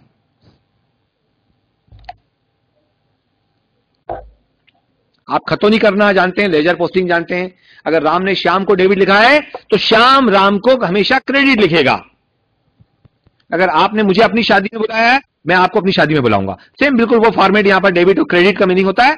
तो कॉन्ट्रैक्ट ने अगर वर्क इन प्रोग्रेस को याद किया डेबिट में, तो वर्क इन प्रोग्रेस कॉन्ट्रैक्ट को याद करेगा क्रेडिट में। सेम अमाउंट, आपने मुझे 1,000 का लिफाफा दिया, मैं भी आपको 1,000 का लिफाफा दूंगा। सेम अमाउंट 70,000, और जो बैलेंस बचा बाय बैलेंस सीडी 1,10,000 जो भी बैलेंस। ये वर्क इन प्रोग्रेस का छोटा सा अकाउंट, छोटा फॉर्मेट। इसके अलावा इस अकाउंट में कभी भी कोई अन्य मद नहीं आती है। तो जब प्रश्न पूछा जाए परीक्षा में, तो 2 से 3 नंबर का सवाल आ सकता है। ये अकाउंट आप बड़ी आसानी से इसमें बना सकते हैं, केवल यही मद लिखी जाती है। चलिए थोड़ा और एडवांस जाते हैं। अब हम देखते हैं कि 1/2 से काम अधिक हुआ, लेकिन 1/2 से नहीं, 1/4 से अधिक हुआ, लेकिन 1/2 से कम होगा तो क्या सूत्र लगेगा? तैयार हो आप लोग? इसके आगे जा रहे हैं। अब हम वो सूत्र का उपयोग करेंगे। यदि 1/2 से कम कार्य प्रमाणित हुआ था इस सवाल में, अब हम देखने जा रहे हैं कि 1/4 से तो कम हुआ, लेकिन 1/2 से कम काम प्रमाणित होता है तो क्या लगता है? आइए उसके लिए हम एक छोटा सा सवाल देख ले पहले। और यहां मैंने जैसे लिखा था, यहां पर यह एक लाइन लिखी बीच में, मैंने नोट चाहे तो आपने कर ली हो कि चूंकि प्रमाणित कार्य ठेका मूल्य का 1/4 से कम है, इसलिए कोई भी राशि लाभ खाते में हस्तांतरित नहीं होगी। संपूर्ण शेष वर्क इन प्रोग्रेस में लिखेंगे। टिप्पणी नीचे नोट लिख दो आप, तो ज्यादा आसान हो जाएगा आपके लिए भी। परीक्षा में भी आप लिखे इसको, आपके समझने के लिए भी आसानी हो जाएगी। ये लाइन लिख सकते हैं आप परीक्षा में बाद में कि आपने संपूर्ण राशि को वर्क इन प्रोग्रेस में क्यों लिखा, प्रमाणित कार्य 1/4 से कम होने पर। चलिए समझा चुके हैं। सवाल नंबर 4 थोड़ा जल्दी देखें हम। एक सवाल नेक्स्ट। 1 जनवरी 14 को एक ठेका 3 लाख पर लिया गया। आप केवल डेट लिख ले और अमाउंट लिख ले बस। ठेका मूल्य 3 लाख, ऐसा लिख ले आप। ठेका मूल्य 3 लाख। अब आइटम खाली फटाफट लिख ले। स्टोर से निर्गमित सामग्री 2,000, सामग्री क्रय 60,000, सामग्री क्रय 60,000, मजदूरी 50,000, अप्रत्यक्ष व्यय 18,000, प्लांट 80,000, प्लांट 80,000, सामग्री स्टोर्स को वापस 4,000, आग से नष्ट सामग्री 1,000, आग से नष्ट सामग्री 1,000, कार्यस्थल पर सामग्री 3,000 यानी मटेरियल एट साइट, कार्यस्थल पर सामग्री 3,000, संयंत्र पे ह्रास 12.5% प्रति वर्ष, संयंत्र पर ह्रास 12.5% प्रति वर्ष। प्रति वर्ष शब्द का भी बहुत महत्व है यहां पर, इसलिए इसको भी लिखे ना अवश्य। अप्रमाणित कार्य 20,000, अप्रमाणित कार्य 20,000। एक और नई ट्विस्ट, ठेकेदाता से नगद प्राप्त 1,12,000। अब यहां ठेकेदाता से नगद प्राप्त 1,12,000 और प्रश्न में अप्रमाणित कार्य लिखा है, लेकिन प्रमाणित कार्य कहीं नहीं है। उसको कैसे हम निकालेंगे, कैसे हम खोजेंगे, उसके लिए एक नीचे हल्का सा हिंट्स दे रखा है, उस लाइन को जरूर लिखें। नगद प्राप्त राशि प्रमाणित कार्य का 80% है। मैं सोचता हूं सारे बच्चों को बहुत आसानी से क्लियर हो गया कि जो नगद प्राप्त राशि दे रखी है 1,12,000, यह प्रमाणित कार्य का 80% है। यानी कि आप निकाल सकते हैं कि 80% अगर 1,12,000 है तो 100% कितना होगा? आपका प्रमाणित कार्य निकल के आ जाएगा। यानी 1,12,000 का अगर आप 100/80 करेंगे तो आपका प्रमाणित कार्य का राशि निकल के आ जाएगी, क्योंकि वो बहुत ज्यादा महत्वपूर्ण है। यहां पर ठेका पूर्ण नहीं हुआ है तो उस कंडीशन में प्रमाणित कार्य और अप्रमाणित कार्य दोनों ही हमारे लिए अति आवश्यक है। ठेका खाता, चालू कार्य खाता और स्थिति विवरण दिखाओ। अब यहां पर आप एक और एडवांस स्टेप में पहुंचने जा रहे हैं। ठेका खाता अभी आपको बनाते आ गया, उसको हम बनाएंगे एक बार। चालू कार्य खाता अभी मैंने एक छोटे सवाल के माध्यम से दिखाया, उसको भी दोबारा एक बार बनाएंगे ताकि और अच्छी प्रैक्टिस हो जाए। लेकिन बाद में लिखा हुआ है कि इसको चिट्ठे में स्थिति विवरण बैलेंस शीट में शो करना है, तो वो थोड़ा एडवांस सिस्टम में आ गए। अगर बैलेंस शीट तक पूछ लिया जाएगी, बैलेंस शीट में से शो करो, दिखाओ, तो कैसे दिखाएंगे? बड़ा अच्छा सवाल बन गया आप लोगों के लिए कि इसमें पूरा कवर हो रहा है आपका। चलिए, आप में से कौन बताएगा मुझे प्रमाणित कार्य कितना हुआ? प्रमाणित कार्य की राशि कोई बताएगा? प्रमाणित कार्य बोलो बेटा। 1,40,000। Very good. आपका नाम बेटा? सर फरीदा अंसारी। फरीदा बेटे बहुत बढ़िया। नीमच से, नीमच की लड़कियां मैं देख रहा हूं बहुत ज्यादा एक्टिव दिख रही है। सर और नेपानगर से हूँ। सर इसको ठेकादाता के नगद राशि में से ही करेंगे ना इसका 80%? राइट, नगद राशि 1,12,000 है, उसका 100/80 कर दो आप। हाँ तो इसका वही 1,40,000 निकलेगा। 1,40,000 बहुत बढ़िया। धार से भी ठीक निकाला बच्चे ने। नीमच की और नेपानगर की लड़कियां जो बता रही थी आंसर बिल्कुल राइट। 1,12,000 का 100/80 करते हैं तो हमारा प्रमाणित कार्य आ जाता है 1,40,000। और हम जैसे मानते हैं कि कैलकुलेशन करना है, वेरीफाई कर लो। 1,40,000 का 20% घटा दो, या 1,40,000 का 20% घटाएंगे 28,000 घटा देंगे तो 80% बचेगा अपने आप 1,12,000। सही जवाब प्रमाणित कार्य। तो हमारे प्रमाणित कार्य चूंकि यहां जरूरत है इसलिए हमने निकाला। चलिए इसका सोल्यूशन देख ले हम।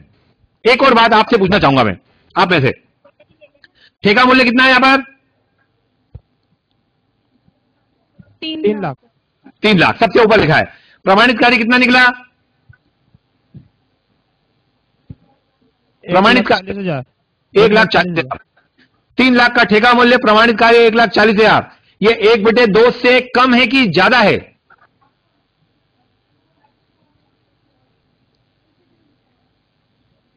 कम है सर। 1/2 से कम है। वेरी गुड, क्योंकि 3 लाख का 1/2 होता है 1,50,000।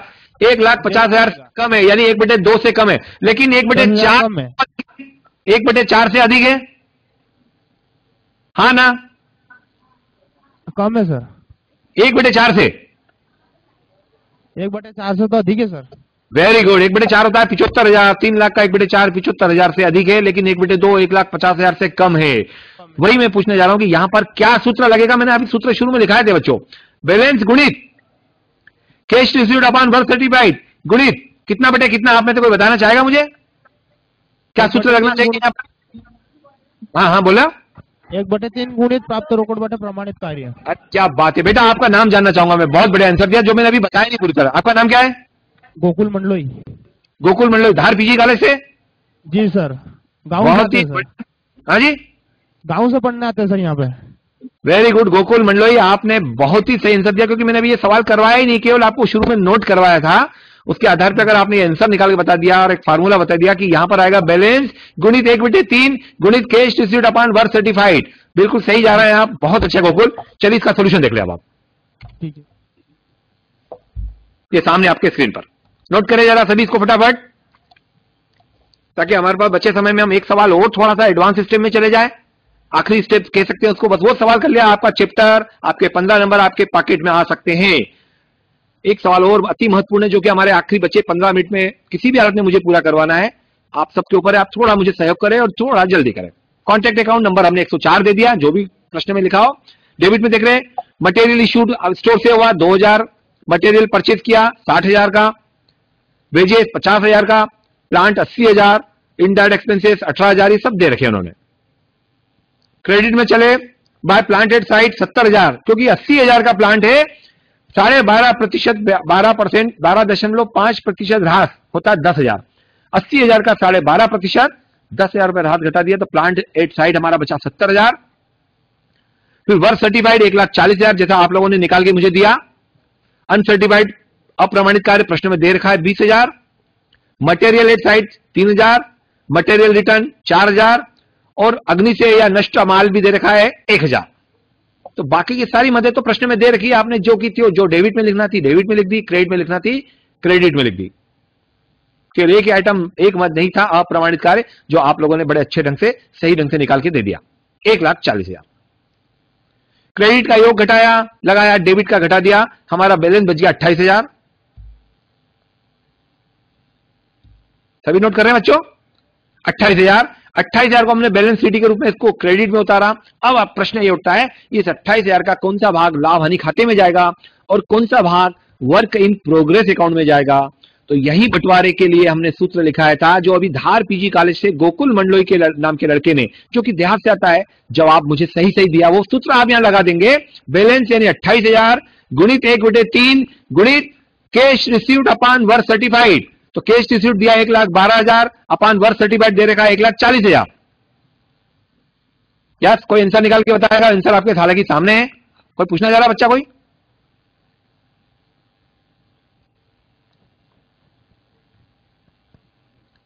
28,000 गुणित 1/3 गुणित cash received upon work certified यानी 1,12,000 बटे 1,40,000 कितना निकला? टेबल पर एक शीट रखी हुई है, कृपया उसके ऊपर अपने हस्ताक्षर। कितना निकलेगा बच्चों? 28,000 गुणित 1/3 गुणित 1,12,000 बटे 1,40,000। उसको 80/100 कर ले आप। 1,12,000 बटे 1,40,000 अमाउंट बड़ा लगता है तो 80% पता है कैश रिसीव्ड, 80/100 कर लीजिए आप। होशंगाबाद कॉलेज, सारे बच्चे बैठे हैं, इतने सारे गंभीरता से लिख रहे हैं, सुन रहे हैं। मैं चाहूंगा होशंगाबाद से मुझे कोई जवाब मिले। PG college Narmada Hoshangabad.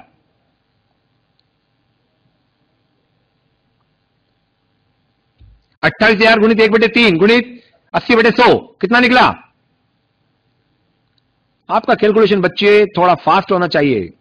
हालांकि अकाउंट का पेपर है, कैलकुलेटर अलाउ होता है, लेकिन आप लोग कैलकुलेटर पे इतने डिपेंड हो चुके हो, विदाउट कैलकुलेटर आप कोई कैलकुलेशन नहीं निकाल पाते हो। Hello sir, Nepanagar college. बोलिए, नेपानगर से सर 7,467। 7,467 यानी आपके स्क्रीन पे दिया है वो अमाउंट सही है? यस बिल्कुल ठीक, वेरी गुड। 7,467 28,000 में से उसे घटा दिया तो जो बैलेंस बच गया वो क्या कहलाएगा? Work in progress 20,533। ठीक है, बुरहानपुर से शायद कोई पूछना चाह रहा है मुझे। नेपानगर बुरहानपुर से। अच्छा, आप लड़की आप खड़ी, ठीक है, वेरी गुड बेटा, बैठ जाओ, सिट डाउन। सभी को यहां पर क्लियर हुआ होगा। अब हम देख रहे हैं इसको आगे ले जाके वर्क इन प्रोग्रेस में इसको कैसे लिखेंगे। आपको पता है वर्क इन प्रोग्रेस अकाउंट अभी हमने बनाया था, बताने के पहले फिर बता दूं, वर्क इन प्रोग्रेस अकाउंट के डेबिट में केवल दो मदों को लिखेंगे, वर्क सर्टिफाइड और अनसर्टिफाइड, और क्रेडिट में बाय कॉन्ट्रैक्ट अकाउंट के नाम से केवल वो अमाउंट जाएगा जो 20,533 दिख रहा है यहां पर। क्योंकि ठेके खाते में यानी कॉन्ट्रैक्ट अकाउंट में डेबिट में वर्क इन प्रोग्रेस के नाम से कितना लिखा है? 20,533। तो वर्क इन प्रोग्रेस भी कॉन्ट्रैक्ट अकाउंट को क्रेडिट में करेगा 20,533 से। चलिए इसको देख लें यहां पर।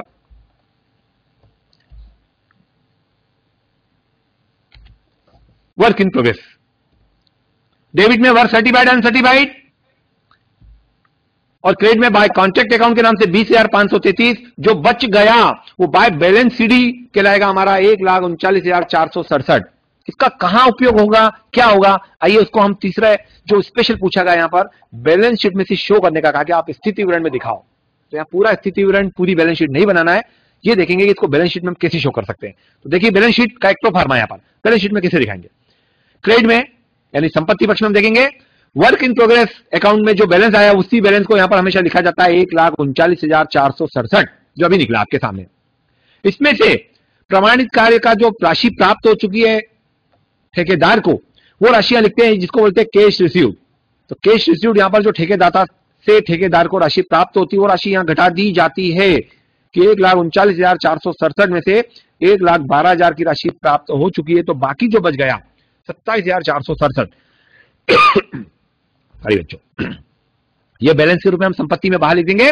इसके अलावा material at site, plant at site जो कि अंत में बचता है स्टॉक के रूप में, तो सामग्री स्टॉक के रूप में 3,000, प्लांट अंत में बचा राहत घटाने के बाद 70,000। बस इसके केवल शो करना है। और हमने दायित्व पक्ष में भी लिख दिया कि जो लाभ निकला हमारा 7,467, लाभ हमेशा दायित्व में आता है, तो P&L के नाम से लिख दिया 7,467। तो केवल से शो मात्र करना था, इसे दिखाना मात्र था, इसे हमने चिट्ठे में दर्शा दिया। मुझे लगता है यहां तक सारी बातें क्लियर हुई होगी। एक बात जो आज मैं स्पेशल बताने जा रहा हूं और वो है कि अगर 1/2 से अधिक काम पूर्ण हो जाए, 1/2 से अधिक कार्य पूर्ण हो जाए, तो हम आइए उससे भी एक देख लेते हैं कि 1/2 से अधिक कार्य पूर्ण होने पर सूत्र कौन सा लग जाएगा। एक छोटा सवाल और ले ले, लगभग 10 से 12 मिनट हमारे पास बचे हैं, उसके बाद आपसे जो भी कोई प्रश्न होंगे वो अपन जानने की कोशिश करेंगे। पहले एक सवाल और ले लेते हैं।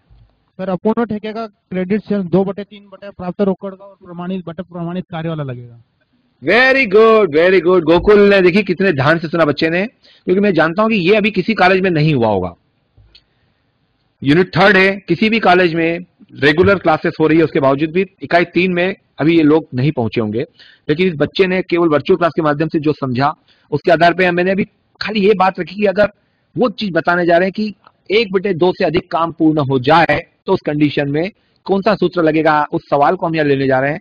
गोकुल मंडलोई ने उसको बता दिया कि यहां पर 1/3 की जगह केवल 2/3 वाला सूत्र लग जाएगा, बाकी फॉर्मेट वही रहेगा। आइए इस सवाल को देखते हैं। एक सवाल जल्दी नोट करें। कमलेश जैन कंस्ट्रक्शन कंपनी ने एक महाविद्यालय को बनाने का ठेका 5 लाख में लिया। आप छोटा शार्ट में लिख ले, ठेका मूल्य 5 लाख, ऐसा लिख लिया। ठेका मूल्य 5 लाख, सॉरी 50 लाख, एक जीरो में भी जल्दबाजी में कम कर गया, 50 लाख। सामग्री क्रय की 9,50,000, सामग्री क्रय 9,50,000। Plant 3,50,000, plant 3,50,000। मजदूरी 10 लाख, मजदूरी 10 लाख। अप्रत्यक्ष व्यय 1,65,000, अप्रत्यक्ष व्यय 1,65,000। अदत्त मजदूरी 4,25,000, अदत्त मजदूरी 4,25,000। ठेके को दिए प्लांट और सामग्री में से 20,000 की लागत का प्लांट और 1,50,000 की सामग्री नष्ट हो गई, तो ऐसा लिख लो, नष्ट सामग्री 20,000, नष्ट प्लांट 1,50,000। उल्टा बोल गया मैं, नष्ट प्लांट 20,000 और नष्ट सामग्री 1,50,000। आप जानते हैं नष्ट होता है कहां आएगा, ठेके खाते के क्रेडिट में। खो गया, चोरी हो गया, वापस हो गया, नष्ट सारा आइटम आते हैं ठेके खाते के क्रेडिट में। तो ये दोनों आइटम तो क्रेडिट में आएंगे जो कि थे। आगे देखें, 20,000 की सामग्री 25,000 में बेच दी। कुछ नई चीजें आ रही है, इसे आप जरूर नोट कर ले। 20,000 की सामग्री 25,000 में बेच दी, इसको क्या करेंगे, कैसे लिखेंगे वो भी अभी बताएंगे। वर्ष के अंतिम दिन 5,000 की लागत का प्लांट स्टोर को लौटा दिया। वर्ष के अंतिम दिन लिखिए, वर्ष के अंतिम दिन 5,000 की लागत का प्लांट स्टोर को लौटा दिया और प्लांट का एक हिस्सा जिसकी लागत 2,000 थी क्षतिग्रस्त हो गया तो बेकार हो गया। प्लांट का एक हिस्सा जिसकी लागत केवल 2,000 रुपए थी वो क्षतिग्रस्त हो गया तो उससे वो बेकार हो गया। 24 लाख का कार्य प्रमाणित हुआ, प्रमाणित कार्य 24 लाख। प्लांट पे 10% वार्षिक राहत लगाना है, प्लांट पर 10% वार्षिक राहत लगाइए। 10,000 अप्रमाणित कार्य, वो भी एक लाइन छूट गई। अप्रमाणित कार्य 10,000 रुपए मात्र, अप्रमाणित कार्य 10,000 रुपए। ठेका खाता बनाओ और ठेके से संबंधित विवरण चिट्ठे में दिखाओ। अब आप देख रहे हैं 3-4 एडजस्टमेंट कुछ नए दे दिए गए हैं, छोटे छोटे एडजस्टमेंट है। समय की कमी है, डायरेक्ट हम सोल्यूशन पे जाते हैं, क्योंकि बाद में मुझसे 2 मिनट आपसे कुछ क्वेश्चन भी करना होंगे, वो भी मैं पूछना चाहूंगा, या आपके डाउट क्लियर करने होंगे क्योंकि आपको कोई प्रश्न हो, तो इसलिए डायरेक्ट इसका सोल्यूशन देख लें। सभी ने नोट कर लिया बच्चों? ये सवाल आपके पास होना जरूरी है, तभी मैं सोल्यूशन बताऊंगा तो आपको समझ में आ पाएगा। 2-3-4 आइटम इसमें कुछ नए हैं जो पिछले सवालों में नहीं थे, लेकिन मैं इतना जानता हूं फिर भी आप उसको कर सकते हो, क्योंकि आपके लिए नए नहीं है, क्योंकि आप कहीं ना कहीं इसको पढ़ चुके हो। चलिए इसके सोल्यूशन पे देखें हम। जो सिंपल सा आइटम दे रखा है, मटेरियल 9,50,000, प्लांट 3,50,000, वेजेस 10 लाख, ये सब आइटम प्रश्न में दे रखे हैं। Indirect expenses 1,65,000, outstanding expenses 4,25,000। अब आप देख रहे हैं प्रॉफिट एंड लॉस 5,000, ये कहां से आया? कोई बताएगा ये 5,000 का प्रॉफिट एंड लॉस कहां से आया होगा बेटा? 25,000 में से 20,000। Very good. 20,000 की सामग्री 25,000 में बेच दी, 5,000 का जो लाभ आया उसको डेबिट में लिख दिया। गोकुल एक बार फिर से बहुत बड़ा, गुड, वेरी गुड। 5,000 अगर लाभ होता है सामग्री के बेचने से या प्लांट के बेचने से, जो भी लाभ होता है वो लाभ डेबिट में लिख दिया जाता है। तो यहाँ 2 P&L 5,000 लिखा है, आप चाहे तो ब्रैकेट में लिख दीजिए, लिखा भी हुआ ब्रैकेट में, आप देख रहे हैं प्रॉफिट ऑन मटेरियल सोल्ड, जो मटेरियल बेच दी गई 25,000 में, लागत थी 20,000 की, 5,000 का लाभ हुआ, लाभ डेबिट में लिख दिया। आइए इधर क्रेडिट में आइए।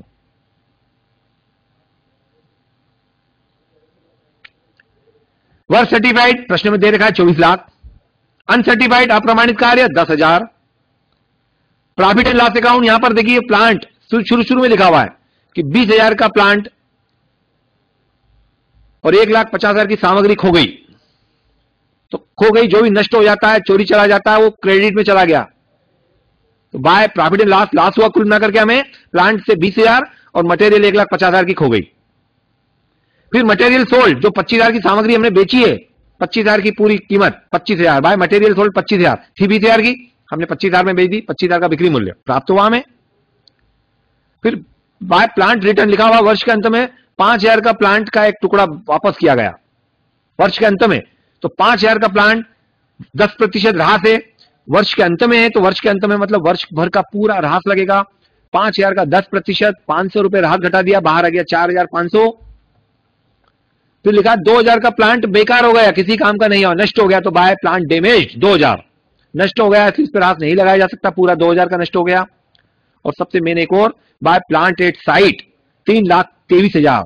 आप में से कौन बताएगा मुझे, होशंगाबाद, नीमच, नेपानगर, बुरहानपुर, कोई बच्चा, ये 3,23,000 प्लांट आ रहा है, कैसे आया 3,23,000?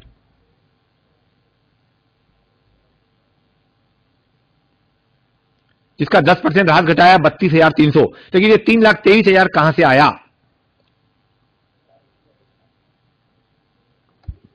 बोलिए। Hello sir. हाँ बोलो बेटा। हेलो। हाँ बोलिए। हाँ सर, ये प्लांट की वैल्यू 3,50,000 पहले थी। बिल्कुल ठीक। उसमें से 20,000 अपन ने रिटर्न किया, वो माइनस किया। बिल्कुल ठीक। और 5,000 भी अपन ने दिया था स्टोर्स में वापस, वो भी माइनस किया। बिल्कुल ठीक। और 2,000 जो डैमेज हुआ था वो भी माइनस किया। वेरी गुड बेटा। आपका नाम क्या है बेटा? आपका नाम क्या? फुलवानी। सपना। बिल्कुल सपना, यानी कि आपने 20,000, 5,000 और 2,000 27,000 घटा दिए 3,50,000 में से। ठीक है, तो बच गया 3,23,000। वेरी गुड, सिट डाउन, बहुत अच्छे बेटा, गुड सपना, वेरी गुड। चलिए 3,23,000 का प्लांट बचा, उस पर 10% ह्रास हमने घटाया 32,300। प्लांट अंत में बचा हमारे हाथ में 2,90,700, जो प्लांट एट साइट कहलाएगा। नीमच से सपना ने सही जवाब दिया। मुझे लगता है सारे बच्चों को ये बात समझ में आ गई। क्रेडिट का योग लगाया, डेबिट का योग घटाया, बैलेंस आ गया 7,200। थोड़ा जल्दी, आखिरी के 2 से 3 मिनट ही हमारे पास बचे हैं। कुछ प्रश्न भी आप लोगों के होंगे, उससे भी मैं समाधान करने का प्रयास करूंगा, लेकिन हमारे पास समय की बड़ी कमी है, थोड़ा सा और जल्दी चले, क्योंकि वर्क इन प्रोग्रेस अकाउंट में भी जाना है अभी। बैलेंस सीडी 7,200 को हमने क्रेडिट में उतार दिया बाय बैलेंस बीडी। अब 7,200 का कौन सा भाग P&L में जाएगा और कौन सा भाग वर्क इन प्रोग्रेस में जाएगा, इसका सूत्र अपना आप बता सकती हैं? Yes sir. क्या सूत्र लगाया बेटा? 7,200 इंटू 1/3 इंटू 80%। 1/3 नहीं बेटे, 1/3 सर। ना ना ना, 2/3 आएगा सर, 2/3। एक मिनट सपना, एक मिनट फिर से, राइट। मैं आगे कुछ और क्वेश्चन दे। गोकुल आप भी जरा ध्यान दे, यहाँ मुझे लगता है सपना सही बोल रही है। ठेका मूल्य कितने का है बेटा? सपना आप बताइए। ठेका मूल्य 50 लाख का है सर। 50 लाख का, वेरी गुड। प्रमाणित कार्य कितने का है? 24 लाख। 24 लाख, यानी 1/2 से कम कार्य प्रमाणित हुआ है। Very good. तो 1/3 आएगा, बिल्कुल ठीक। मैं थोड़ा एडवांस एक और सवाल इसके बाद बोला, लेकिन समय की कमी के कारण मैंने इस सवाल को ही वापस दोहरा दिया। अगर यहाँ पर 24 लाख की जगह 26 लाख का ठेका प्रमाणित होता तो क्या आता सूत्र? 2/3 आता सर इंटू में। वेरी गुड, क्योंकि 2/3 आ जाता। वेरी गुड, आधे से ज्यादा होता। गुड। गोकुल आपको भी बात क्लियर हो गई होगी? जी सर, हो गया क्लियर। सभी बच्चों को क्लियर हो गई। मैं सोचता हूँ ये बातें कि चूंकि ठेका मूल्य 50 लाख है, प्रमाणित कार्य 24 लाख है, 1/2 से कम कार्य प्रमाणित हुआ है, इसलिए यहां पर सूत्र लगेगा 7,200 7,200 into 1/3 into cash received upon work certified. 80% लिखा हुआ है, 80/100। तो ये आया हमारा 1920, जो P&L में चला गया। यहां पर आप देख रहे हैं थोड़ा सा ऊपर नीचे हो गया है स्लाइड। P&L 1920 और बाकी जो बैलेंस बच गया 5280 वो वर्क इन प्रोग्रेस में चला गया। Very good. चलिए आखिरी में हम जा रहे हैं वर्क इन प्रोग्रेस अकाउंट को देख ले जल्दी में। वर्क इन प्रोग्रेस में डेबिट में जैसे कि आते हैं वर्क सर्टिफाइड अनसर्टिफाइड 24 लाख और 10,000 और बाय कॉन्ट्रैक्ट अकाउंट के नाम से वही 5280 5280 5280 को हमने क्रेडिट में लिख दिया जो अभी वर्क इन प्रोग्रेस आया था हमारा और बाकी बैलेंस सीडी बच गया 24,04,720 इसको बैलेंस शीट में शो कर दिया। कैश रिसीव्ड जो ठेकेदाता से राशि प्राप्त हो रही है 19,20,000 80% 24 लाख का 80% प्राप्त हो राशि 19,20,000 घटा दिया बाहर गया 4,84,720 और प्लांट अंत में जो बचा 2,90,700 इसको केवल शो करना है मात्र। तो मुझे उम्मीद है कि आपका आज का लेक्चर बड़ा उपयोगी आपके लिए रहा होगा। इकाई 3 अगर आपने इसको ठीक ढंग से देखा तो इकाई 3 आपका कास्ट अकाउंट का पूरी तरह कवर हो गया है। काफी आगे एडवांस स्टेप हो रही है लेकिन आमतौर पर जो देखा गया है विगत विश्वविद्यालयों की विगत परीक्षाओं में इसी लेवल तक के प्रश्न पूछे जा सकते हैं। इससे ज्यादा एडवांस में आमतौर पर नहीं पूछा जाता है। समय कभी रहा और हमें मौका मिला तो इसी चैप्टर को आगे भी लेंगे लेकिन हम चाहेंगे कि आप इसके आधार पर खूब प्रैक्टिस कीजिए और मुझे लगता है कि ये जो फॉर्मेट है ये इसके आधार पर आप अगर प्रैक्टिस करेंगे और सवाल का सफलता प्राप्त करना है सही जानना है तो बहुत प्रैक्टिस करना पड़ती है। इसलिए मैंने कोशिश करी 5-6 सवालों के माध्यम से आपको प्रैक्टिस भी कराई है सारे सूत्र भी याद करवाने की कोशिश की है और आप में से आप कोई प्रश्न कोई डाउट हो पहले आप उसको क्लियर कर ले न हो तो फिर 1-2 प्रश्न मेरे रहेंगे। पूछिए आप में से प्रश्न पूछना चाहता है बोले बच्चे।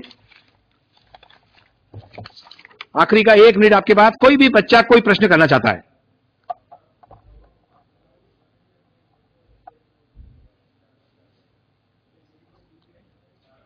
अगर कोई प्रश्न नहीं है तो मैं ये उम्मीद कर रहा हूं कि आपको सारी बातें अच्छी तरह समझ में आई होगी क्योंकि प्रश्न नहीं किया इसका 2 मतलब होता है या तो अच्छी तरह समझ में आई या अच्छी तरह समझ में बिल्कुल नहीं आई।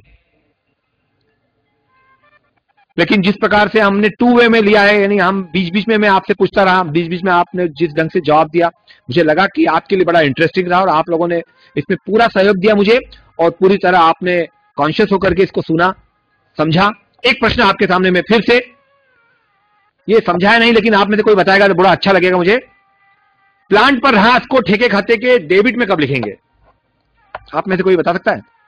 प्लांट पर ह्रास लिखा है प्रश्न में मान लो लिखा है प्लांट। हाँ कोई पूछ रहा है? प्लांट का सर जब प्लांट का मूल्य नहीं लिखेंगे ओनली फॉर डेप्रिसिएशन लिखेंगे। नेपा नगर से आपने क्या नाम बेटा आपका? फरीदा अंसारी। फरीदा अंसारी आप पहले भी आ चुकी गुड। फरीदा ये आपका तीसरा आंसर वैसे आपने सही कहा कि यदि प्लांट का मूल्य नहीं लिखा है तो और प्लांट पर ह्रास दे दिया तो डायरेक्ट प्लांट पर ह्रास लिखा है तो हम उसको डेबिट में लिख देंगे उसको हम घटाने की जरूरत नहीं है। लेकिन एक और कंडीशन है मैं उसको सारे बच्चों को और क्लियर कर दूं आपके माध्यम से कि यदि प्लांट का मूल्य भी दिया है जरा ध्यान से समझना बेटा इसको प्लांट का मूल्य भी दिया है और प्लांट पर ह्रास की दर दे दी है प्लांट पर ह्रास लेकिन कुछ परिस्थिति ऐसी होती है जब प्लांट पर ह्रास को केवल ठेके खाते के डेबिट में लिखते हैं। वो परिस्थिति तब होती है कि मान लीजिए कोई प्लांट है और हमारे ठेके चल रहे हैं 4 और 4 ठेके में से हमारे ठेके पर कुछ काम हुआ है तो प्लांट का उपयोग तो चारों ठेके पर हो रहा है। मान लीजिए 10 लाख का एक प्लांट हमने लिया मशीन और ठेकेदार के 4 ठेके चल रहे हैं 10 लाख का 10% ह्रास की दर मान लो दे रखी है 10% वार्षिक 10 लाख का 10% ह्रास कितना हुआ 1 लाख 1 लाख ह्रास हुआ। लेकिन हमारे पास 4 ठेके चल रहे हैं बराबर के और हमारे इस ठेके पर 13 सप्ताह काम हुआ मान ले 13 सप्ताह। एक वर्ष में कितने सप्ताह होते हैं बच्चों? एक वर्ष में कितने सप्ताह होते हैं? 4 सप्ताह। कितने? 28। एक वर्ष में 28 सप्ताह होते हैं। 52 52 ये फिर से मुझे लगता है 52। लेकिन बेटा आपने 28 सप्ताह आप कौन से किस कंट्री के हो जहां पर एक वर्ष में केवल 28 हफ्ते होते हैं? आपका नाम क्या है बेटा बता सकते हैं आप नाम? फिर भी प्रयास किया अच्छा प्रयास किया आपने आप घबराइए मत मैं आपको वो नहीं कर रहा हूं। सर ठीक है नेपा नगर और नीमच से भी एक लड़की ने जवाब दी शायद सपना थी 52 सप्ताह। अब आप देखिए इस ठेके पर 13 सप्ताह काम हुआ मतलब वो जो प्लांट है घूम फिर के जो मशीन है ट्रैक्टर है वो 13 सप्ताह के लिए इस ठेके पर आया। तो क्या करेंगे हम 13 सप्ताह का ह्रास निकाल लेंगे। 13 सप्ताह का ह्रास कितना हो गया 1 लाख का 13 बटे कितना 13 बटे 52 कितना निकला 1/4 1 बटे 4 है ना? 4 सर। बिल्कुल ठीक है। तो 10 लाख का 10% ह्रास हुआ 1 लाख, 1 लाख का 13/52 हुआ, यानी 1 बटे 4 किया तो ये ह्रास आया हमारा 25,000। तो यहां पर क्या हुआ कि प्लांट का पूरा मूल्य यहां नहीं लिख पाएंगे हम। ठेके मूल्य प्लांट पे जितना ह्रास इस ठेके पर आया 25,000, तो 25,000 के ह्रास को हम ठेके खाते के डेबिट में लिखेंगे। यानी कि अगर कोई प्लांट एक से अधिक ठेकों पर काम में आ रहा है तो हमारे ठेके पर जितना प्लांट का उपयोग किया गया उस पर जो ह्रास आया वो केवल ह्रास को डेबिट में लिखेंगे। सब बातें क्लियर हुई होगी? Okay sir, thank you sir. चलिए सवाल पूछना मेरे को। चलिए आप, हाँ मैं वही चाह रहा था, आप प्रश्न करें बेटा, पूछिए। सर अगर हाथ भी दे दिया जाए और सर उसमें से जैसे 25,000 का है और कम करके 15,000 भी दिया जाए तो दोनों करना पड़ेगा, तो कैसे करेंगे उस दोनों को? आप अपने प्रश्न को थोड़ा स्पष्ट करें। जैसे प्लांट का पैसे दिए प्लांट के सर, तो प्लांट का 20,000 का है। प्लांट का मूल्य दिया है ना 10 लाख और प्लांट पे ह्रास है 1 लाख। हाँ, और इस ठेके इस ठेके मूल्य बढ़ाकर भी दे दिया जाए तो सर उसका अगर दोनों दे दी जाए तो उसमें वही है कि ठेका अगर हमारे पास कई ठेके पर उपयोग में आ रहा है प्लांट, तो यहां पर इस ठेके से संबंधित ह्रास को ही लिखेंगे हम। बस वो उसका नहीं लिखेंगे ना, बढ़ाकर मूल्य? नहीं, बड़ा मूल्य नहीं लिखेंगे, केवल ठेके से ह्रास को लिखेंगे। ठीक है सर, थैंक यू। और मैं चाह रहा हूं किसी बच्चे से अगर कोई प्रश्न निकल के आ रहा है तो बड़ा अच्छा लगेगा। समय आ रहा, समय होता है समाप्त। आपका कोई भी प्रश्न हो, अंतिम प्रश्न आप पूछ सकते हैं मुझसे आज का।